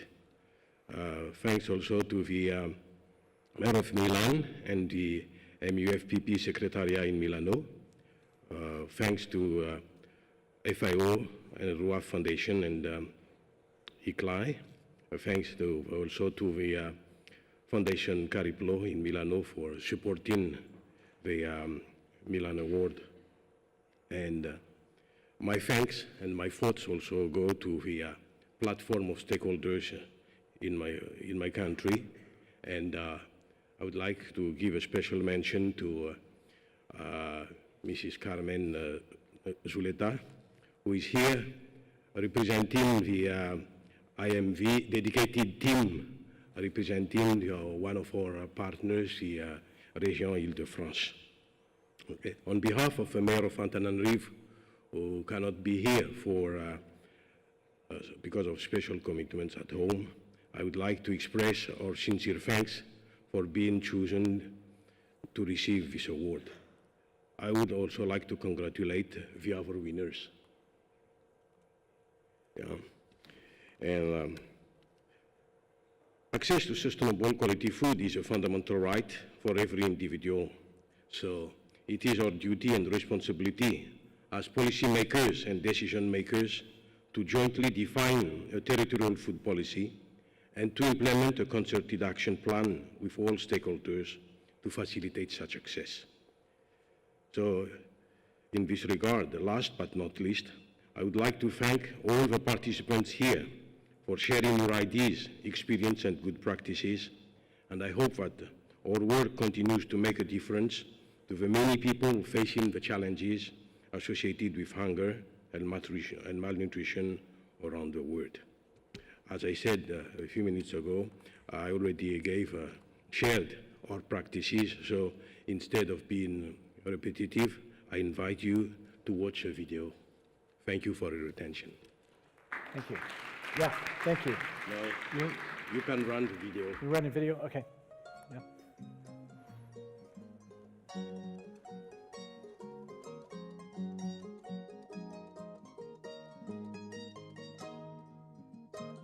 Sur le versant sud-est de l'Afrique se trouve Madagascar, la 5e plus grande île au monde. Métissage subtil d'Afrique et d'Asie, l'île Rouge est un riche carrefour culturel. Réservoir extraordinaire de biodiversité et d'endémisme, 70% des espèces rencontrées sur l'île ne se trouvent nulle part ailleurs. Pourtant, Madagascar fait partie des 20 pays dans le monde les plus vulnérables aux risques liés au changement climatique. De ce fait, la vie quotidienne de la population malgache est souvent bouleversée. Les activités quotidiennes comme l'élevage, la pêche, l'agriculture sont ainsi menacées par le bouleversement des saisons. Sans de véritables actions d'adaptation et d'atténuation au changement climatique, les familles les plus vulnérables vivront des difficultés accrues. Madagascar est un pays à vocation agricole et Antananarivo sa capitale a conservé sa tradition agricole au sein même du tissu urbain, du fait de la configuration collinaire de la ville. L'agriculture urbaine fait pleinement partie de l'identité traditionnelle de la capitale et de sa culture. C'est dans cet esprit de développement durable, cohérent avec les spécificités locales, qu'un projet d'agriculture urbaine est mené à Antananarive pour les plus vulnérables. Il est né de la coopération décentralisée entre la commune d'Antananarive et la région Île-de-France et sur initiative de l'IMV. Il reçoit l'appui du ministère des Affaires étrangères français. Ce projet est conçu comme un mécanisme d'adaptation au changement climatique. Pratiquer l'agriculture urbaine permet d'assurer aux Tananariviens une source de légumes frais et produits localement. Cela permet aussi de garantir une meilleure accessibilité aux légumes, particulièrement en saison cyclonique où l'approvisionnement est plus réduit. L'agriculture urbaine est une réponse à plusieurs maux des grandes villes du Sud. Les espaces limités, les déchets domestiques, l'urbanisation sauvage, les crues et inondations, la pollution, la précarité et la vulnérabilité face au changement climatique. À Antananarive, les citadins disposent de petits espaces pour cultiver. Parcelles privées ou communautaires, cours de maison, vérandas. Transformés en jardins potagers, ces espaces peuvent être valorisés. En utilisant un matériel simple, issu généralement du recyclage, les citadins peuvent créer des micro-jardins et faire pousser leurs propres légumes. La récolte permet aux producteurs de nourrir leur propre famille et même de vendre le surplus sur le marché local, générant quelques revenus complémentaires.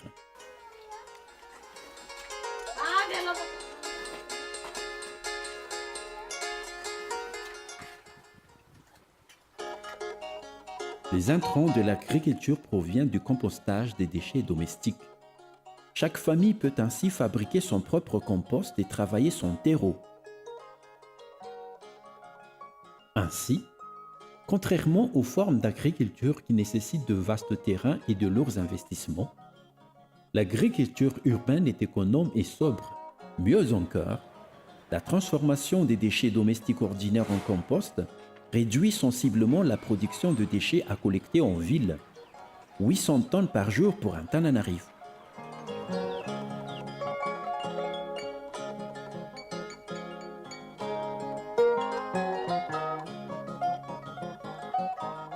Au-delà de ces aspects pragmatiques, l'agriculture urbaine permet d'augmenter la résilience des villes.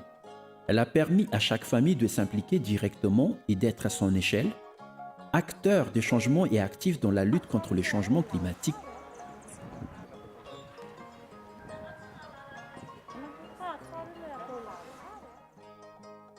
En effet, si les micro-jardins potagers se développent fortement dans la ville, la capitale connaîtra une végétalisation accrue, végétalisation qui est menacée aujourd'hui par la pression de l'urbanisation.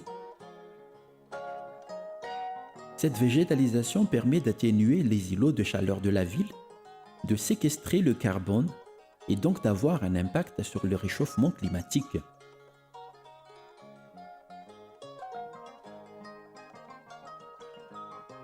En outre, ces îlots de verdure ont une fonction importante dans la gestion des inondations au cours de la saison des pluies. L'un des handicaps d'Antananarive est aujourd'hui sa vulnérabilité face aux pluies cycloniques. Chaque saison des pluies génère son lot de sinistrés à cause des glissements de terrain sur les collines et des inondations des bas quartiers de la ville. Or, avec le changement climatique, ces épisodes de fortes pluies s'intensifient. L'agriculture urbaine a un double rôle vis-à-vis du changement climatique. Recycler les déchets réduit les bouchons des détritus dans les canaux d'évacuation et permet d'éviter leur acheminement vers les décharges. C'est donc une réduction des émissions de gaz à effet de serre liées au transport et à la décomposition des déchets.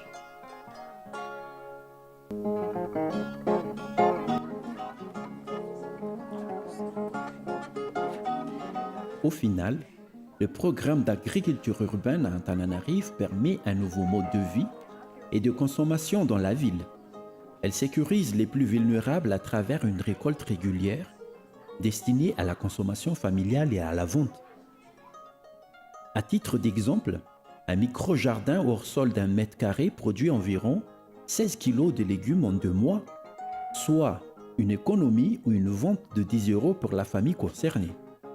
La technique de l'agriculture urbaine n'exige pas d'investissement lourd et les apprentissages sont simples et se font rapidement par les familles.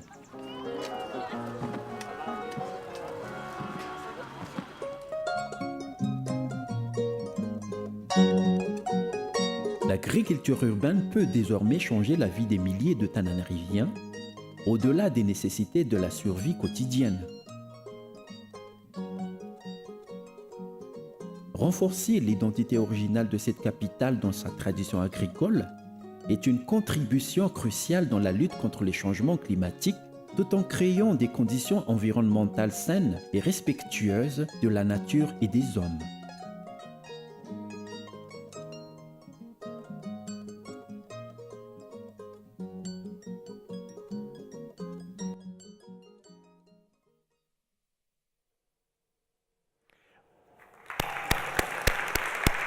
Wonderful. That was wonderful. Thank you. Toronto, would you like to come up to the podium? We'll see your practice. Thank you. Thank you. And good afternoon, everybody. First of all, if I may, I would like to congratulate my fellow award recipients here for the fabulous work that you've displayed. It was truly, truly incredible. And if I may also, I would like to extend some thanks to the MUFPP award jury and to the Secretariat. First to the jury for the prize itself, and second to the Secretariat for organizing this session, where we're able to hear about these amazing practices that are happening throughout the world on so many different areas related to food, food systems, and food security. I think this has been an absolutely incredible afternoon.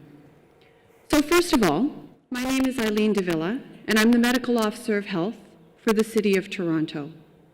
That means I'm a public health physician, and I'm charged with the responsibility of leading Toronto Public Health, which is the public health department that serves the almost 3 million people who call the City of Toronto their home.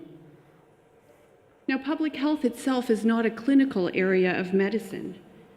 But that doesn't mean that public health is not in fact practicing medicine, especially if you appreciate that medicine is not about one-on-one individual care that happens in a hospital or clinic, but in fact, it's about the maintenance and promotion of health, and about the prevention, alleviation, and sometimes cure of disease.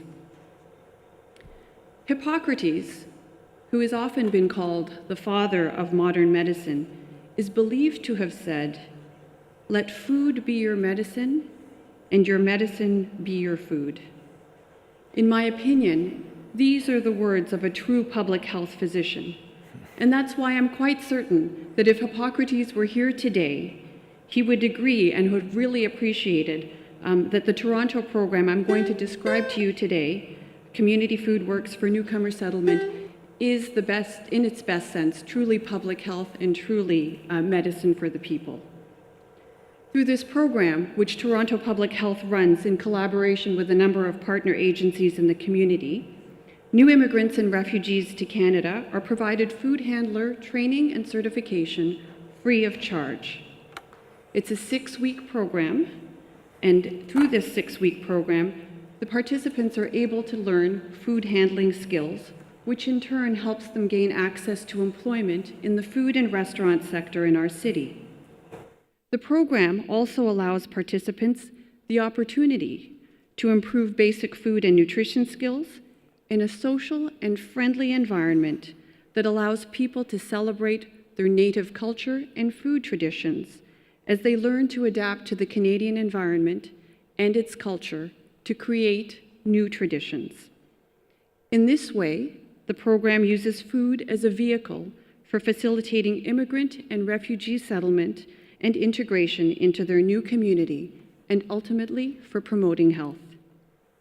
But rather than hearing more about the program from me, let's turn to the video so that you can hear about the program in the eyes of the participants themselves, and also see for yourselves how the community food works for newcomer settlement uses food as a means to support health in its many dimensions: physical health, mental health, social health, and economic well-being for newcomers and refugees to Toronto.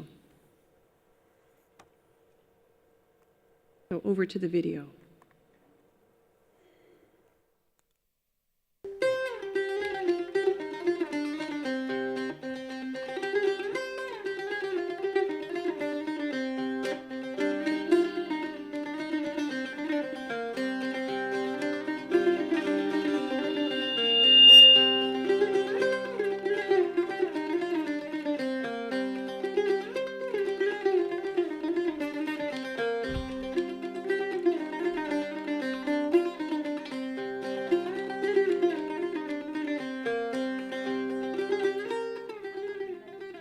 I came from Syria.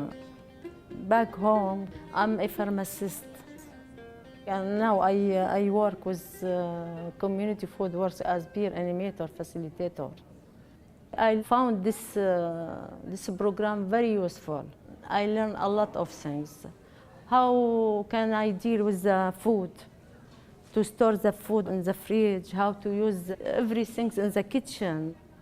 I learned about how to read the label, the good ingredient and the bad ingredient in the food, like cholesterol, fat, sodium, sugar, very bad for the health. I came from Egypt. When I came here, I didn't know anybody. Involved in this program helped me a lot. In my kitchen, for me, my kids, my husband, all my family, and back home, I told them what I'm learning. I'm a peer facilitator. I like to let the people know what I'm knowing from information, experience that I had from the program and the training. And especially it's in Arabic, because nobody here knows English. If I speak Arabic, it will be easy for them to get it.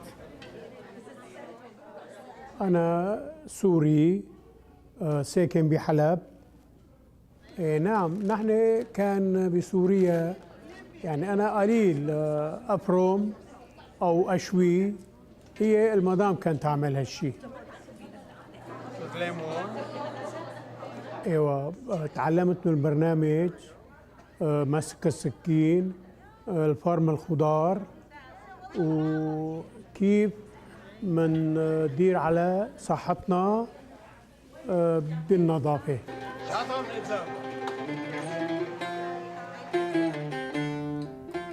أنا جاي من سوريا وإلي سنة ونص. بحب يعني إنه أسوي شغلات بالبيت، وبحبهم ياكلوا ما بحبهم ياكلوا من برا، يعني لأنه هن قالوا لنا إنه الأكل برا مو كتير صحي.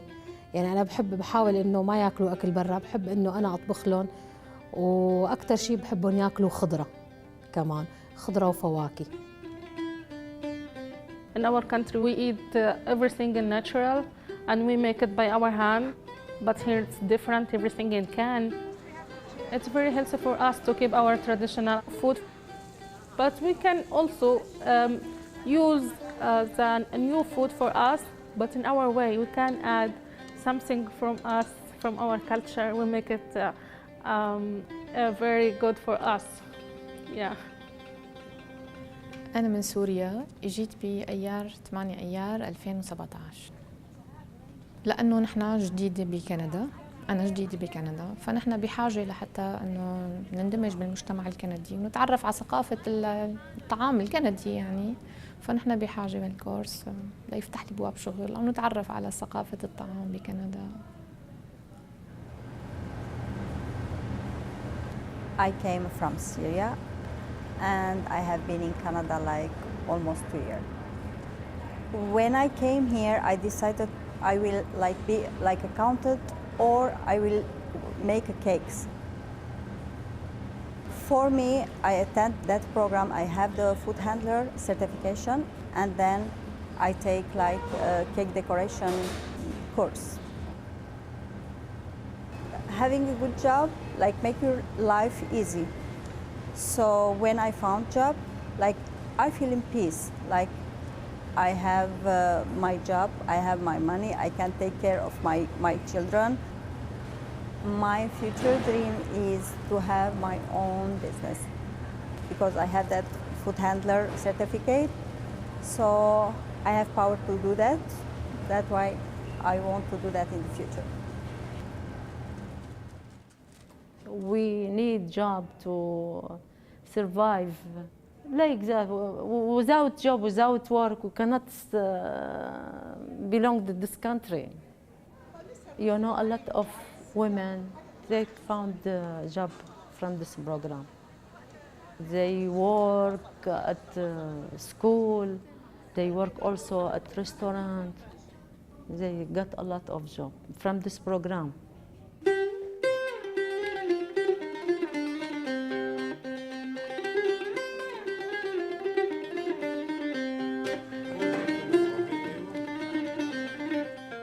صار عندي أصدقاء عراقيين، أصدقاء سوريين، يعني أصدقاء اللي كانوا ساكنين هون تعرفت عليهم، يعني شغلة ممتاز.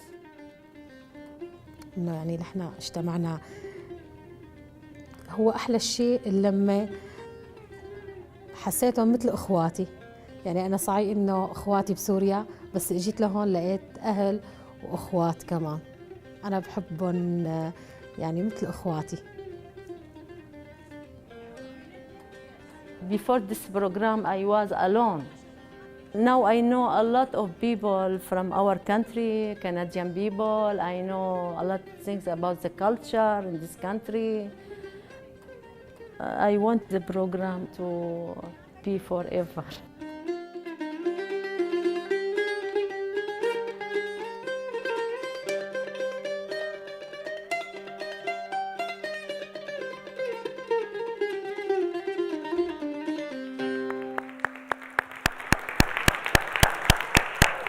Thank you, thank you. Very moving. And here now we have seen the presentations of all 8 award-winning cities tonight, or today. Feels like night, doesn't it? But I would like to invite one of our jury members to the stage to moderate a short period of questions. We can take a number of questions. We're late, and I don't want to keep you long. But I'm hoping that that these very stimulating presentations have left a question in your minds. And please, Jess Halliday. Jess is an independent researcher in food systems now, but was a primary author of a report by the International Panel of Experts on Sustainable Food Systems that those of you in the City Region Food System Assessment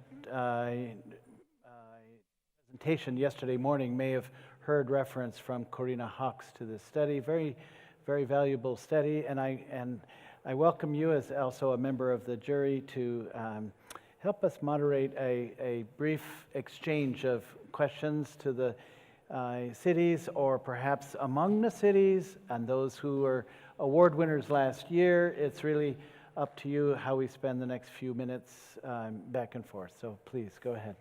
Thank you, Thomas. How long do we have? I've been asking. I think we have 20 minutes or so. Yeah. Great. Well, thank you very much. First of all, I would like to add my congratulations to all the winners today. It was a real pleasure to be part of the jury, and I'm sure that my colleagues on the jury will agree that the standard of entries was very high, which makes the achievement in winning the various categories all the more impressive. So very well done to all of you. Now, I'm keen to open up the debate to the floor, but Thomas did ask us to be thinking about common themes from the presentations.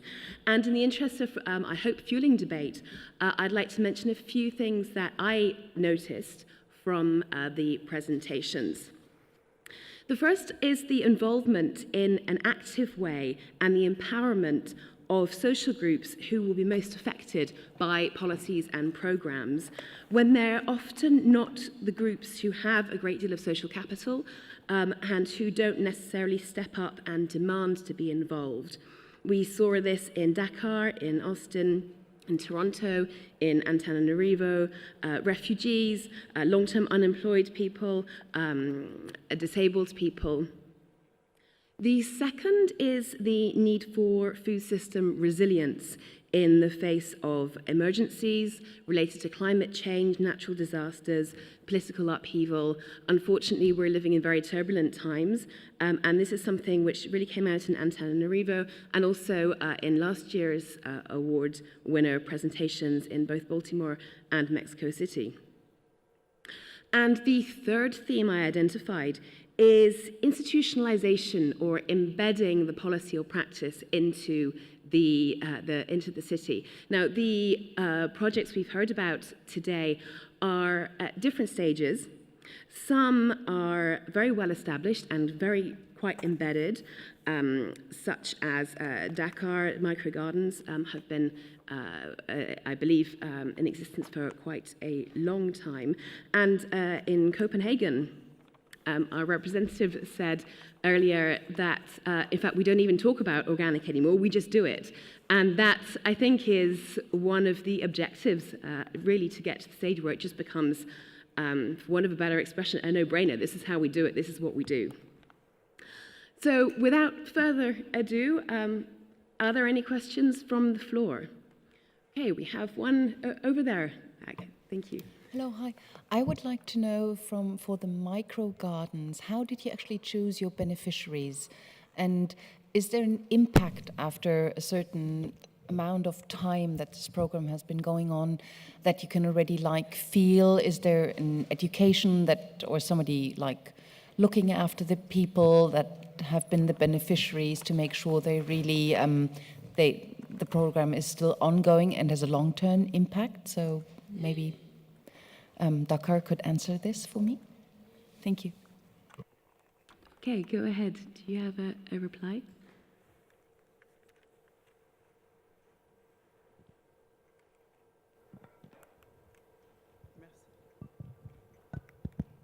Voilà. Donc, concernant le choix des bénéficiaires pour Dakar, nous avons choisi les couches vulnérables. Dakar a 19 communes et nous sommes passés par les communes qui constituent la ville de Dakar. Et les couches vulnérables, on a fait une campagne de sensibilisation, d'information, une tournée à travers la ville. Et c'est les populations elles-mêmes qui se sont inscrites au niveau des communes pour bénéficier de ce programme-là. Les impacts, nous l'avons vu au niveau des écoles d'abord, des enfants. Les enfants ne connaissaient pas, ne savaient pas comment pousser les légumes. Maintenant, nous avons des jardins potagers et les enfants cueillent les légumes, vont à la maison avec leurs légumes et en parlent avec leurs parents. Impact d'abord écologique d'abord. On parle d'alimentation, mais moi je vais parler d'abord de l'écologie. Dakar, les seuls poumons verts de Dakar, c'est les micro-jardins. Donc, les seuls points verts qu'on trouve à Dakar, c'est les micro-jardins. Et concernant l'alimentation, nous avons privilégié l'autoconsommation et le surplus est vendu. Et donc, nous avons vu une amélioration dans les régimes alimentaires des familles. Au niveau des troisième âge, des personnes malades de diabète, tout cela, nous avons pu le mesurer. Point de vue économique, le surplus qui est vendu coûte plus cher sur le marché que les légumes traditionnels. Et donc, la génération de revenus est réelle. Voilà. Je ne sais pas si j'ai répondu à votre question. C'est bon? Thank you. Florence Segal, I think you have a question. Yes, I think that the experiences were really, really interesting, and I can just imagine the number of not less, probably almost as interesting experiences that are not here, and the ones and what I'm really, there was a discussion, I think it was the person who was presenting on Tegucigalpa, who was explaining how FAO had helped. And there is something, FAO has a lot of material that could be relevant. And I was thinking of all the work on school nutrition. But on the other hand, FAO would have a lot to learn from possibly material that has been developed by cities during those experiences. And in order to avoid mayors who want to embark on new topics to start reinventing the wheel and going through all that cumbersome process, it would really be important to see how the Milan Urban Food Policy Pact context could enable people to start pooling the existing information and start rationalizing a bit. It always has to be adapted to the local context, but still, there are a lot of commonalities. And I would like to bring attention to the work that the Standing Committee of Nutrition has done. I have two examples here on sustainable diets and on nutrition in schools that could perhaps constitute useful references or background to cities who would be interested. Thank you.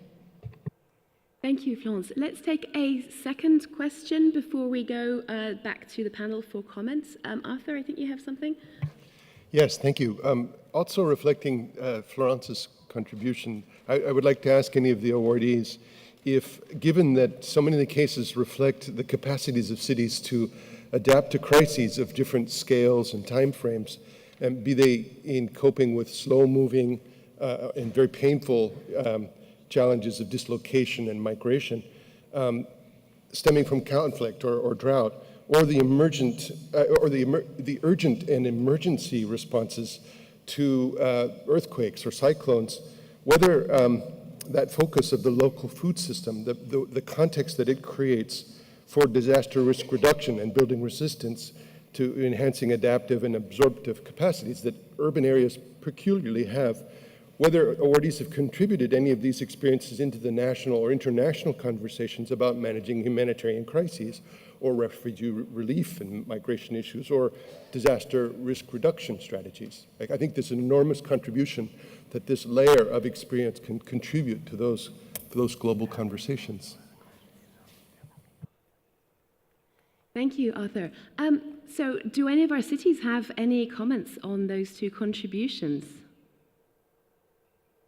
Anyone bursting to come back on those? Thank you. Suzanne?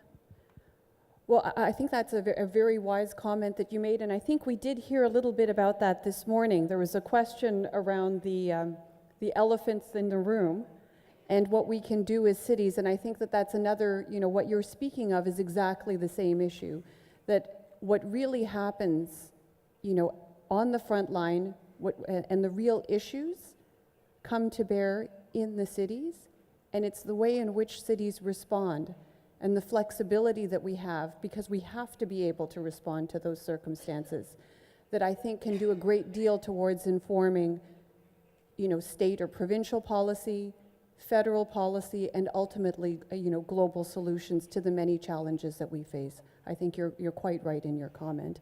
I don't know if my colleague from Copenhagen has anything further to add, but I think you were saying that very same thing this morning.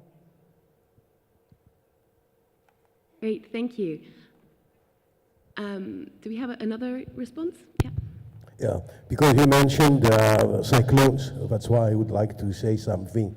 Because you are right when you say that we should enlist more support with from international partners, because the objective is not to distribute relief supplies, but just before cyclones or before any catastrophes, we should have alternative plans so that we can be ready, improve our readiness to face such catastrophes. And that's, we are working on that in our country.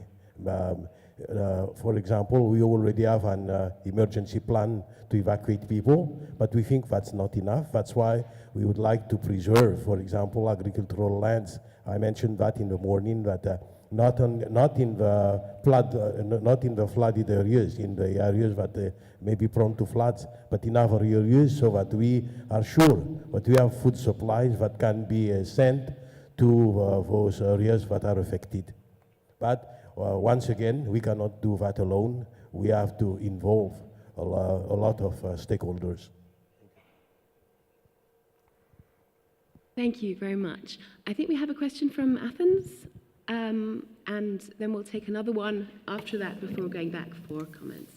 I would like to thank everyone. It was fantastic to watch the work that you have done, and I hope it quickly goes online so we can show it to other people in our cities and inspire them. So please do give your presentations to the Secretariat as soon as possible.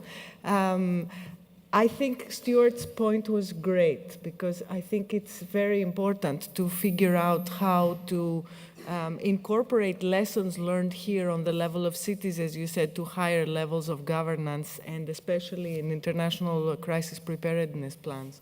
So I think it's a very apt point. But what I wanted to ask was a much smaller point, and it was towards Toronto, because I was wondering whether you faced at all the question on, because this is something we face a lot in Athens, on not focusing specifically on refugees and immigrants, but actually kind of creating an open group for people that are also unemployed in Toronto. And I don't know if you have unemployment, maybe you don't have unemployment in Toronto. but this is like, I was wondering whether it would be like how, yeah, that's the question. Is that on now? Yes, go ahead. Okay, It's a targeted perfect. question. I can't tell whether it's so. One, thank you for your question. Sadly, we do have unemployment in Toronto. I regret to inform the audience that that is a sad reality in our city. But as it turns out, this particular program, Community Food Works, the Community Food Works for Newcomer Settlement is a new version of the program. There did exist a Community Food Works program, and it wasn't necessarily specifically directed towards new immigrants and newcomers to Canada. So this is a program that has been around before, but given recent circumstances and those who've been arriving in our city as of late, who have to very unfortunately flee conflict in their homelands, this was a new variation on this particular program. Our next challenge, we're very, very pleased with the program to date. I would encourage you to speak to my colleague, Barbara Emanuel, who's just up here at the front, if you would like to hear more of the details, because she's the real brains behind the operation. But we're very pleased with the program to date because of its success. I mean, I think you could see from the faces of the people on the video that they really do feel a strong sense. Not only are they learning the food skill, but they're getting access to employment, and real skills that they're able to translate into jobs, but also getting a sense of community. And as I tried to mention earlier, I think it allows that opportunity for those people who participate in the program to, celebrate their culture and blend it with Canadian culture to create a wonderful new tradition and experience. And our hope is that we are able to expand this even more. Thank you. And I think, is it Johannesburg? Yeah, go ahead. Thank you. Congratulations to all the award recipients. Very inspiring indeed. One of our biggest challenges in the city of Johannesburg is land, access to land. Land in Johannesburg is highly contested and it's highly politicized.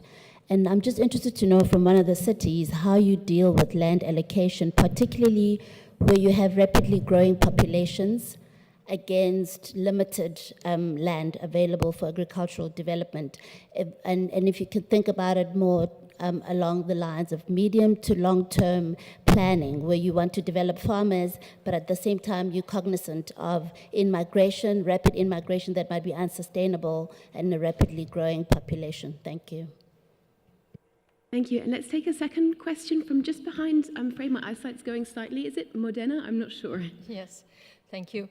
I wondered if, with the wonderful experience that you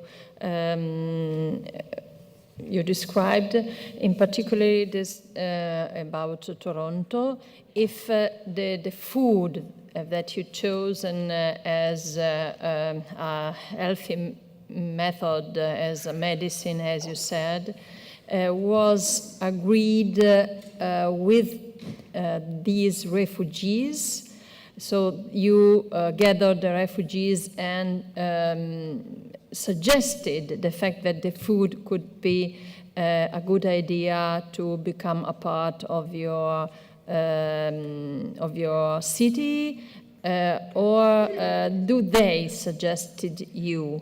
So I mean, the fact that you have chosen food for this project is coming from you, or it was the co-decided?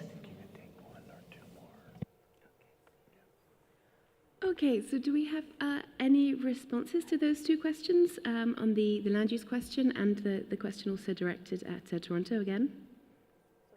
Yes, why don't we start with Toronto? So the program that we have in Toronto, Community Food Works and Community Food Works for Newcomer Settlement, it is a collaborative effort and it is very much a co-delivered product. So I think it's clearly we had a program already, as I mentioned earlier, that there was a Community Food Works, which is a method by which we connect with our Employment and Social Services Department, where we have people who are currently receiving social assistance. They participate in the training so that they get skills to be able to have marketable skills so that they have better access to the employment market. As we received a number, and as we continue to receive a number of newcomers and immigrants to Canada, whether they're refugees or immigrants, that's, again, very much a part of the history of Canada and the strength, truly, of our wonderful city. And so the variation on the program, such that it became, there was a variation allowing for newcomer settlement and the application of the program to newcomers and refugees to our city was a collaborative effort and so co-decided. Thank you. And do we have a comeback to the first question? Go ahead. I would like to answer the questions asked by a representative from Johannesburg, because we can have something to share with them. I already touched upon that in the morning, that there are conflicting interests when it comes to the use of land, especially in urban areas. Because I mentioned that in the morning, that people who want to make, for example, a lot of money, companies who want to make a lot of money very quickly, they invest a lot in building shopping malls and residencies and blocks of flats or office parks. But that takes the land that should be used for food production, and you cannot prevent that. Of course, we can always negotiate with them. And I said in the morning that what's not enough, negotiating with them is not enough. Among the stakeholders, we should involve, for example, I mentioned, I made that suggestion also in the morning, members of parliament, because securing agricultural belts around the city will only be possible if laws are passed, and only members of parliament can do that. Another alternative that we are using on our country, because we are now working on a master plan for the extension of the city of Antananarivo, and that includes 37 rural communes around the country. And we are starting negotiating with them so that we can preserve a lot of agricultural lands around the country, because we have to think of a long term. As you said, what are you going to do in order to provide sustainable food for these people in the next 10 years, in the next 50 years? So these are alternatives that we have to think of, but we have to start now. And the last thing, the last suggestion is for the limited space in urban areas, we should use the vertical approach so that we can make the best use of whatever land is available, wherever it is a limited space. I don't know if it answered your question. Thank you. And I think we have another response from Our Lady from Austin. Yeah. Can you hear me? Yes. I wanted to respond to the representative from Johannesburg as well. In Travis County, where Austin is located, we have a very similar problem of losing 9 acres of farmland a day. As I mentioned in my presentation, our community is growing quite rapidly. So we're faced with the trade-off, those difficult trade-offs that the mayor from West Sacramento was talking about this morning, of whether you preserve farmland or you allow for more development and more affordable housing. You know, these are the very difficult questions that have to be answered. So one thing we're looking to do is create some sort of allowances for developments that incorporate dedicated area for food production or access to food retail. So building that into, we have an Austin Energy Green Building Standard, whereby if projects meet all these criteria, they get a special rating and in some cases get some certain allowances. So we're looking at building those types of mechanisms into the land development code in order to kind of incentivize with the carrot these decisions for developers to put aside some of the land, similar to like a parkland dedication or other things you may have seen. Thank you. Did we have a brief comment from Eda? Wanted to add? Yeah, well, I was triggered about the question about the refugees. We opened up an area for urban farming, a communal garden, and we had a side effect we hadn't expected, and the side effect is so nice for us that the instrument of communal garden is promoted. What we saw there is we opened up the garden, and people of the area used it, both Dutch people and refugees. The Dutch people has lost the skills how to garden, and the Afghan refugees and people from Turkey are teaching the Dutch people how to garden, how to grow beans. They're changing recipes, what to cook. So all of a sudden we are struggling with integration of newcomers, and all of a sudden we saw a project where it wasn't planned for integration and it works as integration. Thank you. We have just a couple of minutes left. I would actually like to ask last year's winners if they have any questions for this year's winners. Perhaps I'm putting you on the spot. If you don't, then that's fine. But Holly and Stephanie, do you have anything you're dying to ask? Oh, can we get a microphone? Oh, thank you. My question is, how are you engaging neighborhoods and residents in your food planning and food projects? And that can go to whoever would like to answer that one. Thank you. And does Stephanie have a question, or are you good?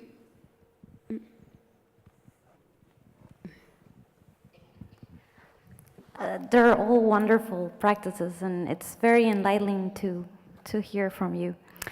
And I was going to ask, if you're all planning to, how are you planning to collaborate with other cities that are facing similar challenges?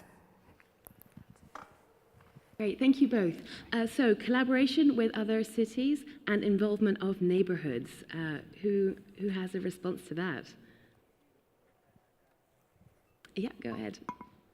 Then I'll take the collaboration part then, because I know that our procurement officers, they are actually trying to be part of all the networks, all the groups that they can take part in, both to get new ideas, but also to, well, show some of the best practice we do in Copenhagen.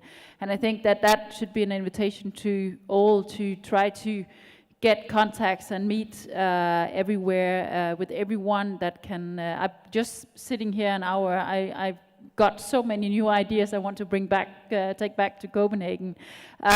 So I think as long as we just take part in the different networks, we will see a lot of results just out of 1 hour's talk. So when it's more organized and you have people sitting knowing a lot of things on an everyday basis, then I think that it's just, to do it. Thank you. Anyone else have something to add, either on that question or on the involvement of neighborhoods? Yeah, go ahead, thank you. Sure. So we're getting the input of residents in many different ways. We've done focus groups, and we make sure to do those in multiple languages. We always provide food at those meetings and childcare, and in some cases, we're able to give small incentives that are gift cards for people to join, because we really value people's time and want to communicate that to them. We don't want them to have planning fatigue, where they've been asked one too many times for their opinion and haven't seen it incorporated. And so we're very cognizant to value their time and to make sure we close that feedback loop and let them know what we're doing with their input. We also make sure we attend community or, events where people are already going, or community centers where we make sure we are there, and always keeping an ear to the ground, sharing information out about what we're doing, but also listening.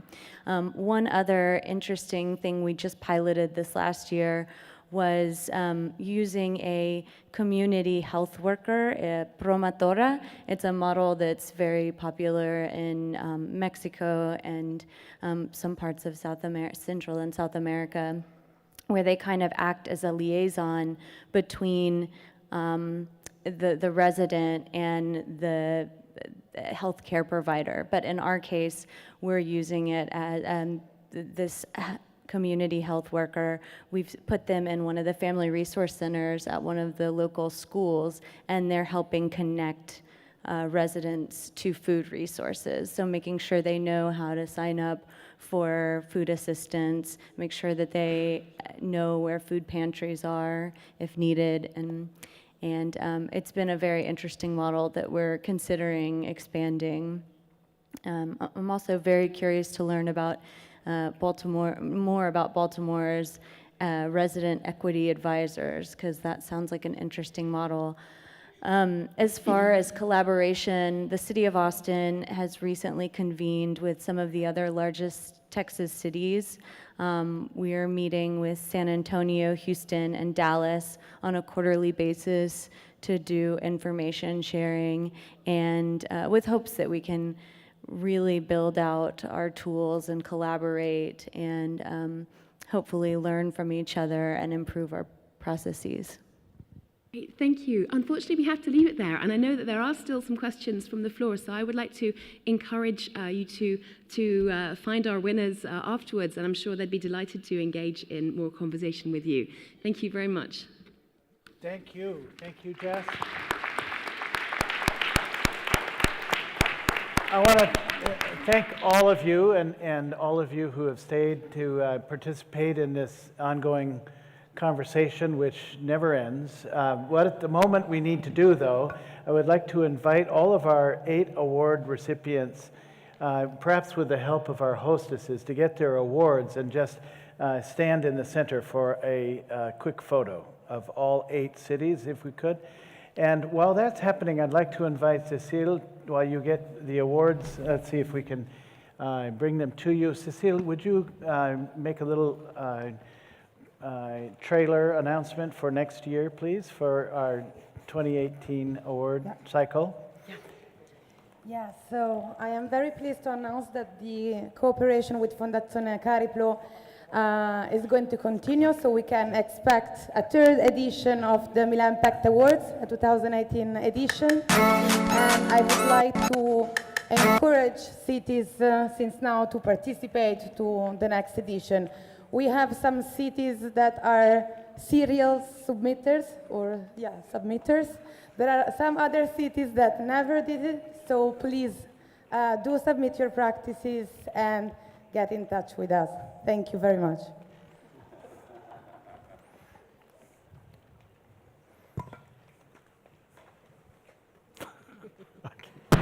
She's having to tell me to move.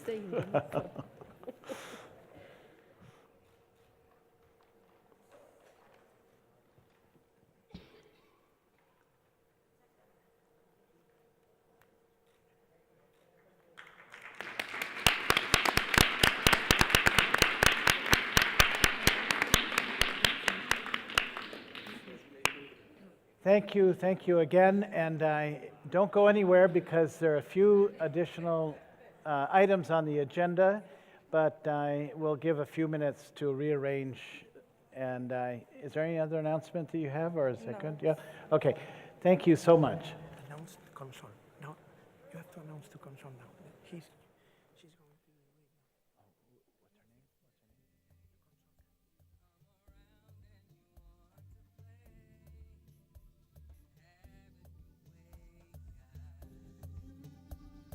we invite the Valencia Counselor for Social Affairs to the stage, please?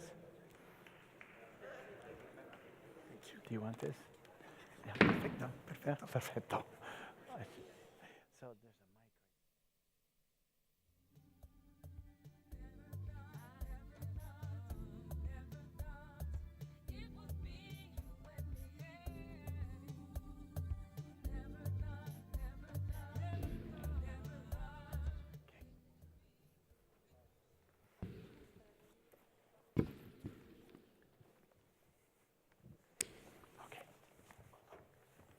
Autoritats, participants en la tercera trobada anual i cimera d'alcaldes 2017, amigues i amics, València firmà ara fa 2 anys el Pacte de Polítiques Alimentàries Urbanes de Milà i, com a conseqüència, la ciutat s'ha vist immersa en un ambiciós programa d'accions encaminades a generar un sistema alimentari local més sostenible, inclusiu, resilient, segur i diversificat. La ciutat comptava ja amb una ambiciosa proposta programàtica en aquest sentit i que, amb el valuós referent del marc estratègic d'acció del Pacte de Milà i en el marc del dret universal a l'alimentació sostenible per a tota la població, ha treballat activament per aconseguir aquest repte. Com diu una dita local molt alimentària, ens hem ficat les mans a la farina per caminar cap a un horitzó tan ambiciós. Ens queda camí per recórrer, ho sabem, però estem molt satisfets d'haver sigut la ciutat acollidora d'esta reunió anual de ciutats firmants del Pacte de Milà en 2017. Este fet ens ha fet assumir la responsabilitat de ser l'espill en què es puguen mirar altres ciutats del món i comptar amb el suport de molta gent. Ens agradaria que la ciutat que recull el testimoni d'este compromís per a l'any 2018 tinga el mateix suport. Nosaltres oferim ja la nostra mà i l'experiència acumulada.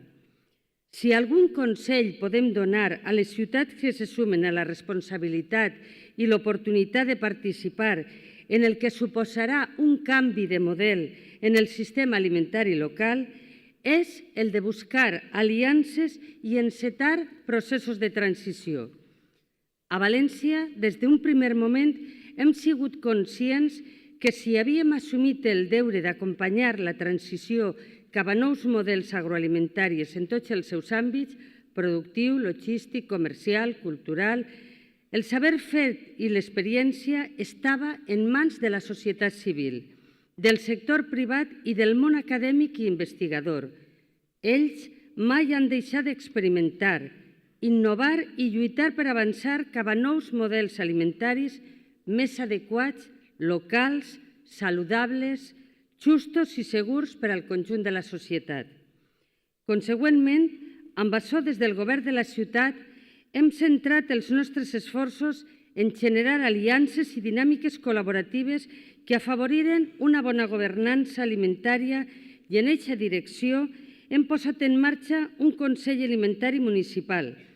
També, en la direcció col·laborativa, ens hem ajuntat amb altres ciutats per tal de crear la Red de Ciudades por la Agroecología. Algunes d'aquestes ciutats estan avui ací presents. Entre les moltes coses que creiem és que és imprescindible un recanvi generacional en les persones que sostenen l'activitat agrícola local. Estem parlant d'una població molt envellida. Així, la mitjana d'edat està en els 64 anys i crec no equivocar-me si faig extensiva aquesta situació a algunes de les vostres ciutats. Hem d'aconseguir millorar la rendibilitat de la producció agrícola perquè sense un reconeixement econòmic digne de l'activitat agrícola no hi ha futur per al sector i per això estem treballant per identificar en els mercats i en el comerç local el producte de proximitat, impulsant plataformes de venda directa i canals curts de comercialització locals, perquè estem convençuts que en aquesta línia està també una part de la solució dels problemes de l'alimentació global. Des de València estem treballant per aconseguir la participació de tota la societat en aquells fòrums que tinguen l'alimentació com a element nuclear. Ho hem fet en el Consell Alimentari Municipal i ho hem fet generant espais de coordinació com ara l'Observatori Local de la Sostenibilitat Alimentària, impulsant debats i propostes sobre la seguretat i accessibilitat alimentària per a les poblacions amb major risc d'exclusió. Al document del Pacte de Milà quedava clar que la viabilitat econòmica no està renyida amb el compromís amb l'entorn natural i social i en aquesta línia hem introduït programes per a la gestió ecològica de les plagues, per ajudar a convertir els residus agroalimentaris en insums per a altres activitats, per a prioritzar en les iniciatives amb major responsabilitat social i ambiental en les polítiques públiques. I treballem per a poder donar des de l'administració exemple en la compra i consum alimentari introduint clàusules socials i ambientals en els nostres contractes. Hem començat a implicar a la ciutadania en l'observació i la custòdia del territori periurbà, promovent el reconeixement administratiu del valor del territori rural periurbà i limitant el creixement urbà sobre zones de valor productiu, catalogant i protegint el patrimoni cultural i productiu, agrari i rural. Hem posat en marxa fórmules per a la gestió circular de la matèria orgànica en alguns espais per tal que a mitjà termini es puguen generar infraestructures que duguen a terme una correcta gestió de residus. Hem encetat un procés de reconeixement i de difusió del patrimoni pesquer local generant debat sobre les dificultats que pateix el sector. Hem dut a terme un procés d'acompanyament per a la sensibilització en com és d'important la correcta alimentació en els menjadors escolars i en alguns centres educatius que són de titularitat municipal, culminarà en unes conclusions que elevarem a la nostra administració autonòmica. Hem organitzat jornades obertes a la ciutadania, una a l'abril passat i una altra ara fa poques setmanes, que vinculen una correcta alimentació amb un millor estat de salut i de com hi ha una relació directa entre aquests dos paràmetres, alimentació saludable i millor estat de salut. D'estes profitoses jornades van eixir unes conclusions que ara després lliurarem als representants de FAO i al secretariat tècnic del Pacte de Milà, perquè pensem que constitueixen un valuós material de reflexió. A València hem posat en un dels primers llocs de l'agenda política la importància dels mercats municipals com a distribuïdors d'un producte de qualitat, de quilòmetre zero. També la venda directa al consumidor del producte del camp a través de la nostra tira de comptar, que reporta majors beneficis als llauradors, ja que elimina els intermediaris. València ha encetat un camí. Ens queda molt per fer, però per nosaltres aquesta reunió no és un event. Per nosaltres és una passa més cap a un canvi de model. D'eixes jornades que abans us parlava, van eixir idees com que l'administració havia de fer possible que el dret universal a una alimentació sostenible estiguera garantit per damunt de les lògiques dels mercats i amb una perspectiva d'impuls de l'economia social i solidària. Una altra de les conclusions fou la necessitat de la protecció dels territoris productius i d'una correcta articulació de les relacions camp-ciutat que garantisca la viabilitat econòmica de les explotacions agràries i del xicoter comerç local, associat des d'una perspectiva agroecològica i d'abans cap a la sobirania alimentària dels pobles. I també es posà especial èmfasi en treballar l'educació alimentària agroecològica per formar una ciutadania crítica i responsable, conscient del valor de l'alimentació local, estacional i coherent social i ambientalment.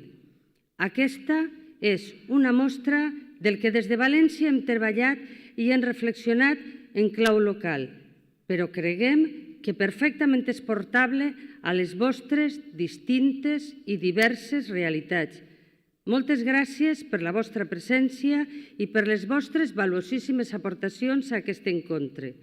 Molta sort a les ciutats candidates a acollir l'encontre de l'any 2018 i reiterar la nostra mà oberta per recórrer aquest camí conjuntament. Moltes gràcies.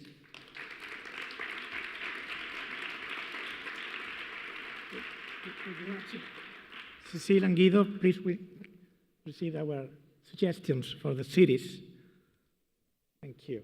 One copy is for FAO and the other is for Milan Pact. Thank you very much. These are our conclusions, our main conclusions of this year.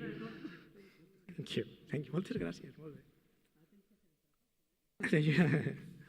Okay, we are very close to the end. Thank you very much.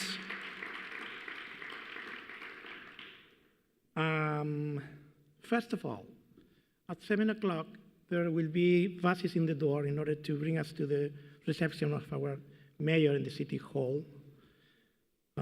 Second, very important, the headsets. Don't forget to return the headsets, please. Third, Rafael, Jorge, Carmen, Susana, Arantxa i tots els empleats, tots els empleats i funcionaris i persones vinculats i vinculades a l'Ajuntament de València, vos tinc que transmetre les felicitacions que se'ns estan donant tot el món, l'enhorabona de FAO, de les ciutats, els experts, la gent de les universitats. Sembla que ho hem fet prou bé, l'heu fet molt bé. O sigui, de veres que gràcies a totes les persones de l'Ajuntament de València i del Palau de Congressos i de totes les institucions, de la societat civil, de la Universitat de València, la Politècnica, un fum de gent que ha estat vinculada amb tot el cor este any. Okay. I have the honor to announce the city that will host the 4th annual gathering and Mayor Summit in the year 2018 will be the city of Tel Aviv-Yafo. Congratulations.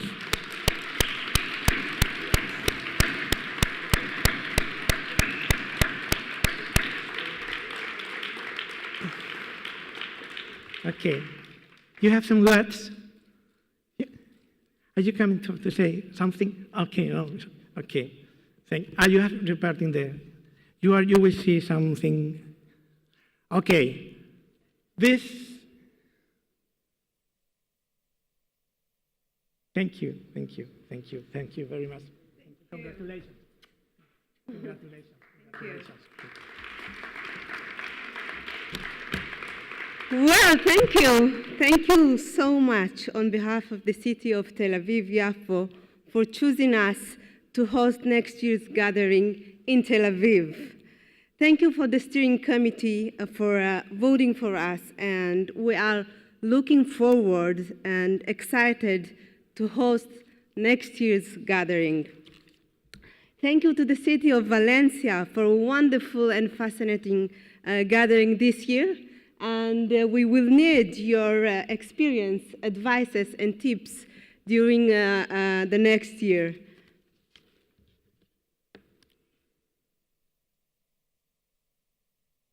All right.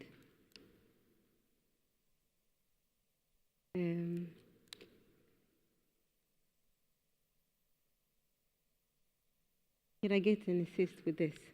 Oh, here is it.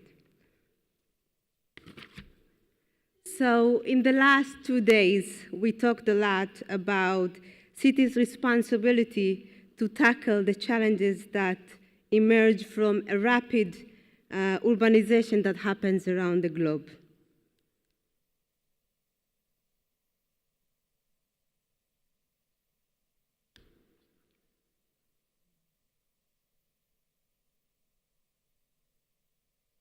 All right. Tel Aviv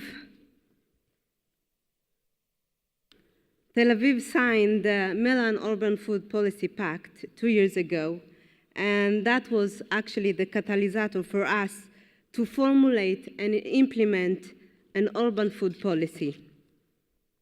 the members of the cities in Milan urban food policy takes responsibility and truly understand the complex linkage toward health of the human beings and the health of the environment.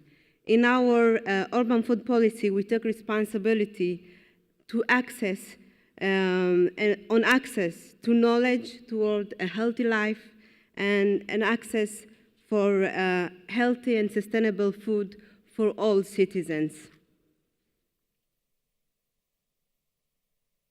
So next year we're going to meet in Tel Aviv, and I want to tell you some facts about the city of Tel Aviv. Tel Aviv is the second biggest city in Israel. We have 426 residents, and the size of the city is 52 square kilometers, but we have 14 kilometers of beautiful sandy beach.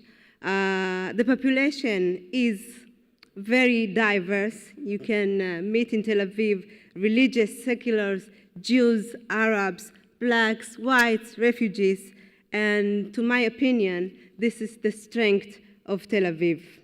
Tel Aviv is also the center of Israel's economic, culture, media, and art. In the next year's gathering, we're going to experience a fresh and smart food city. Our eating habits includes a lot of fruits and vegetables, and a survey conducted to examine Israelis' eating habits found out actually that 54% of the Israelis prefer salad for their lunch. Israel,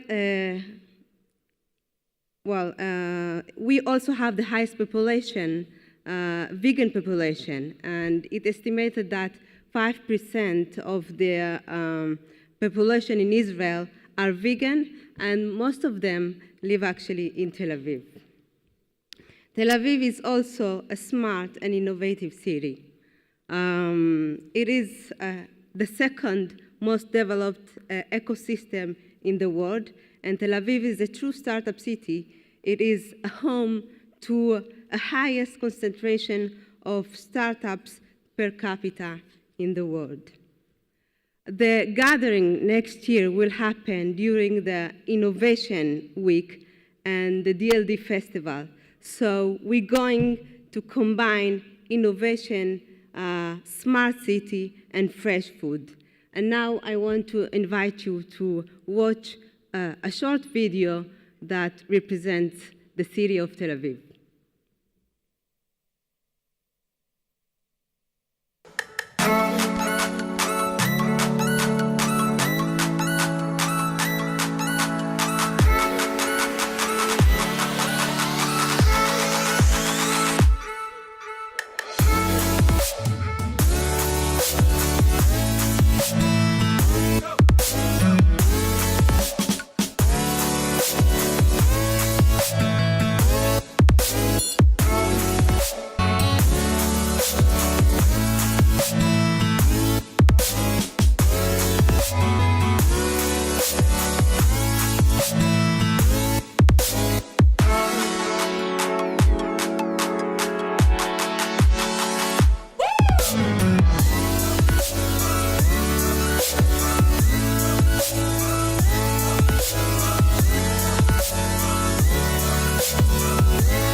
My name is Mehereta Baruch. I'm the Deputy Mayor of Tel Aviv-Yafo. I'm in charge of the Social Service Administration in our city. I'm also leading the food policy program in Tel Aviv, and we're looking forward to hosting you in Tel Aviv. Thank you.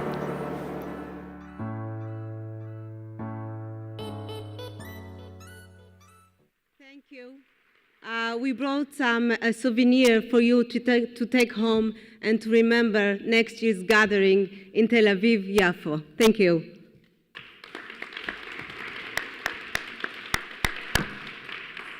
Congratulations.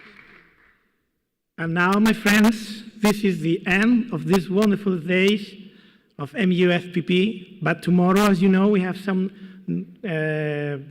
workshops and conventions and all these things. So, see you tomorrow here, and those that have to go to the City Hall, as I told you before, at 7 o'clock, we will see in the door. Thank you very much.